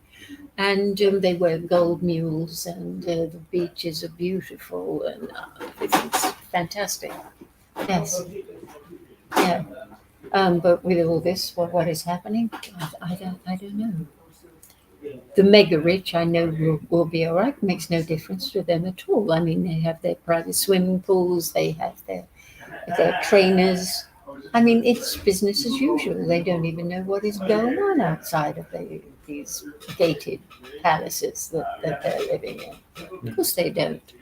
But I don't live in a gated palace. And I know what is going on. And man's inhumanity to man is indescribable. And I hope I live long enough to see some of these terrible, evil people come to book. You might be right when you say, no, nothing's going to happen, but God works in mysterious ways, He really does. And though I'm not religious, I do believe in the forces of good and the forces of evil, and I think we call on those forces at certain times in our lives. Right now, we're in the force of very strong evil. Yeah. But people are waking up. I mean, they really are, and They'll find a way to survive with dignity. I don't know. I haven't got a crystal ball. I don't know what's going to happen. But the movement out there, I feel it. The crowd in London when she drew down the tax on the rich. I mean, all the anger there, but it was controlled anger. There was no violence there, but it was no, sorry, lady, we're not standing for this. This is one of the richest countries in the world, and you are not getting rid of that tax. And she had to. It was almost like Margaret Thatcher. The tax she put in, it was uncollectible. Well, I've said it before, and I'll say it again. Liz Truss likes to claim that she is like Margaret Thatcher. Oh, she couldn't wipe her boots. I tell you, she really couldn't. She calls herself a follower of her, and An iron lady. she calls was- herself an iron lady. well, that was Margaret Thatcher. She was the Iron Lady. yeah. A lot of people online are saying that Liz Truss is the Iron Nanny. Oh dear. No, she think should that's have a very called good herself comparison. something. She should have called herself something else. You don't set yourself up. She should have reinvented herself something entirely different. Because Thatcher, I remember her. I wasn't into politics at all then, but I remember her when she used to sit down with these world leaders, and oh, was she good? She was good, I tell you. Clever woman. I mean, she did a lot of things which were very unpopular. I mean, she got how many million people to please, But she brought this pride of ownership in where you could own your own home. You could buy your home at a very, very reduced rate. I mean, it was like a license to print money there. And those. That was a very good. Also, there were startup things for young people like you. I think it was £2,000 when £2,000 meant something that you could. I was just thinking, £2,000 to start a business. Is that insane? Yeah, but this is I'm going back. Yeah. Long Well, Margaret Thatcher wasn't that. That's not that long ago. She's came into office in '88. Yes, and so there were things like that, and she was never ever in favour of the common market ever. But it had gone too far by the time she came into office to back out of it. But she was never in favour of that lot at all. And when they wanted us to exchange our pound for the euro, she virtually said, "Over my dead body."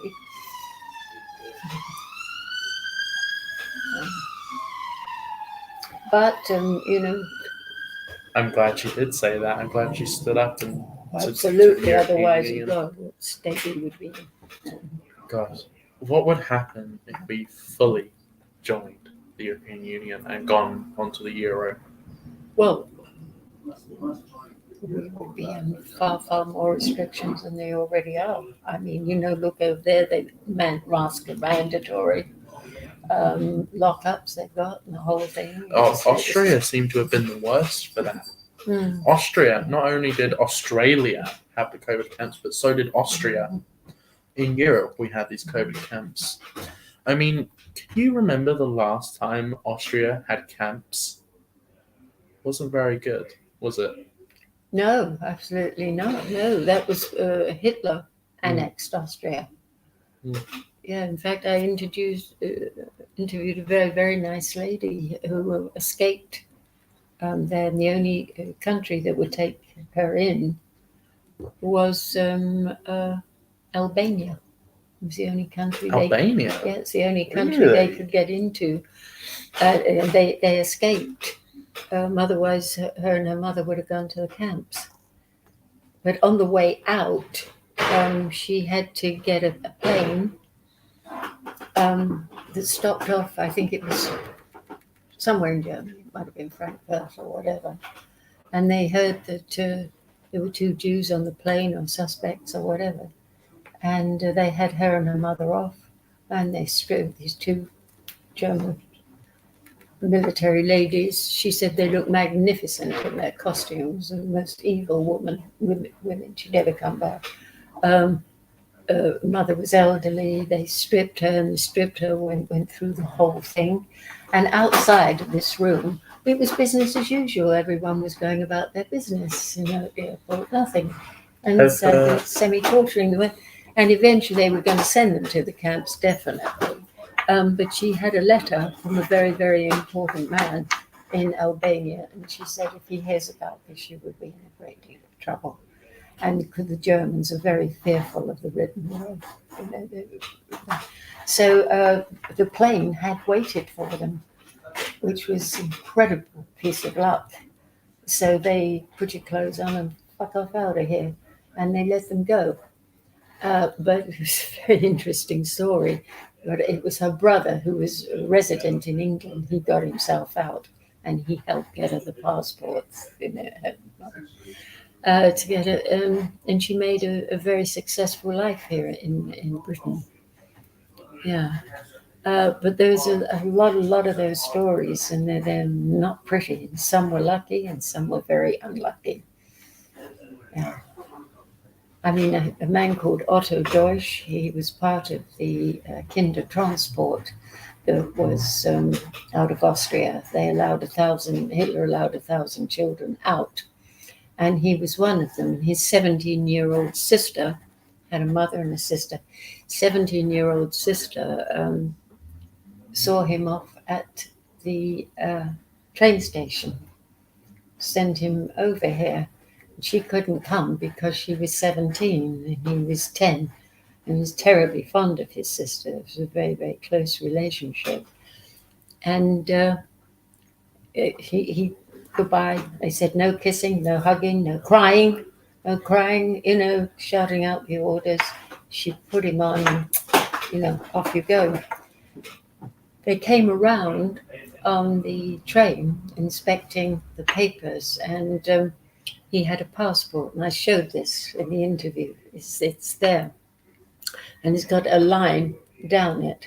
And this very tall, aggressive German officer was inspecting the stuff, and his passport for some reason looked a little different. I don't know what, but he looked at it, and he looked at him, and he looked back at the passport, and the little boy was thinking, all he has to do is tear this, and I'm finished. A 10-year-old child knew this, and this guy was quite capable of doing. He looked at him, he looked at the passport, he went and threw it back at him. He arrived in England and was taken in and lived his life here, and then went into the tourist business afterward. His mother and sister were murdered in the forests, I think less than a year. It was months, after she put him on the train. Otto, my darling Otto, he spoke to me in that chair while we were filming for about an hour. I didn't interrupt him at all. And in the end, I said, thank you so much, Otto. I said, this has been very emotional for you. We really do appreciate it. Thank you very much. Tony turned off the camera. He stood up. He came over. He put his arms around me. And he said, Lisa, do you think my mother was thinking of me when they shot her? This was an old man, Max, and he was still thinking that. And I said, Otto, I guarantee she was. Is he still around, Otto? No, Otto passed away 2 years ago. So he missed this dreadful COVID. How old was he? He was in his 80s. Yes. And I must show you the tape because it was very, very touching. But for a man of that age was still wondering if his mother was thinking of him just before she died. Incredible. Incredible story. And this is what happened. This is war. This is life, man's inhumanity to man. Now, you either deal with it or you get out of it. You will deal with it. I promise you. I promise you. But you have to know what you're dealing with. Yeah. Can that interview still be found on your website? Absolutely. If you go to Everyone Has a Story with Liza Page, you will find an interview on there with a man called Otto Deutsch. Okay. Well, I will. I hope everyone goes and watches that. I'll watch that today. And every single one of those people that I have interviewed, I mean, there was Freddie Nola, who was in Auschwitz, and Ziggy Schipper, who was in Auschwitz. These incredible people. And every single one of these, my guests, I have maintained a friendship with them until they died. Yeah. I consider myself a privileged one. A lot of your shows are very good, and hopefully we will get to do another episode soon.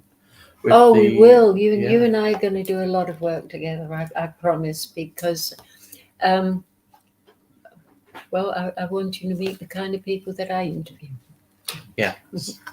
I would love to meet David Icke as well one day with you. Well, hopefully David will respond to my letter. If he doesn't, I'll write him again. David, if you're out there, How did you I get in know you're a busy man. I know you are, but please respond. How did you get in contact with David Icke in the first place? I wrote him a letter, and his ex-wife answered me. She responded and gave me a date. Took me a year to get him, but For a year. a year. Wow. Yeah. Busy guy. Yes, absolutely. But at that particular time,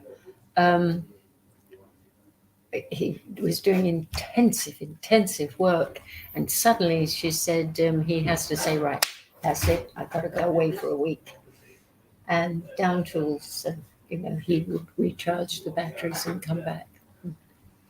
He's probably still doing that. He knows how to protect him. So, because when I met him, I said, how do you manage all the negativity that you encounter in your work? He said, well, you have to find a way, otherwise it makes you sick. Actually, Brighton, is it so?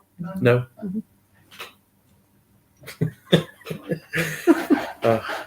Should we go to a short? Yes, clip? let's.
Okay, and welcome back. We just had Stuart arrive and immediately insult me for no reason.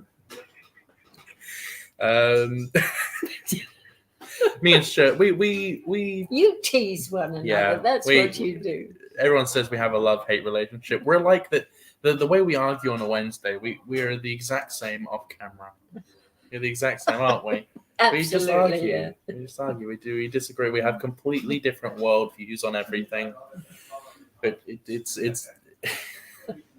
it does make it quite funny. It does make it quite funny. Well, we're coming It's up. very good television. It is. We're coming up to the end of the show. We've got about 4 minutes left. It's been a very good show today. It has. It We've has. covered some very heavy topics, which I like. Hopefully, we've made a difference out there and let you know that you're not alone. And as We usual, do the best we can. as usual, before we end off the show, is there any final point that you want to drive home that you think is very important for people to hear? Is there something you want to end off on? My usual, keep saying no. Keep No saying violence, just no. No, I'm sorry, we do not acquiesce. Keep saying no, and then there is nothing they can do. I promise you. But you have to do that. You do not acquiesce. Well, I'll just do this, because it makes life easier or so and so. No, that is acquiescing. And you do not acquiesce to the devil. And that is what we are dealing with. Good luck. I think that's a very good point to end off on. Thank you so much for coming back on the show. Thank you for asking me. Thank you. I always look forward to Thursdays. It's a good day We for always- you and I, isn't Yeah, it? we always have a good show. It's a good day. It's always good fun, and we cover a lot of interesting and heavy topics, and hopefully spread the knowledge and get people asking the same questions we are. What is really going on in the world? What is happening? Why is everything the way it is? And why are we standing for it? And that is a very good way. Yeah, perfect. Why are we standing for it? I just hope that more people over the next months, years, start to People's find out. eyes are opening up. I keep saying that. I think COVID was very good for that. I was sort of awake. I knew what was going on, but when COVID hit, I really started to go, wow, Yeah. what is really going on in the world? Yeah. And it said a great deal, didn't it? Yeah. I mean, I've been watching Alex Jones for 4 years now. I've been watching Alex Jones since I was 14 years old. I know, yeah. So He's quite a boy. Quite a boy. I would love to work for him one day. That Well- would be my biggest dream. Oh, listen, I'm very, very sure you can do that. And it will be sooner rather than later. Believe me. Because I know you want it so very, very badly. But be careful what you wish for. Yeah. Yeah. Be They careful do what you say your heroes aren't always how they seem. And Alex Jones is a hero of mine. Well, listen, you try it. Yeah. Try it. I will do. I'll write to him. I'll get in touch. I'll get you in there.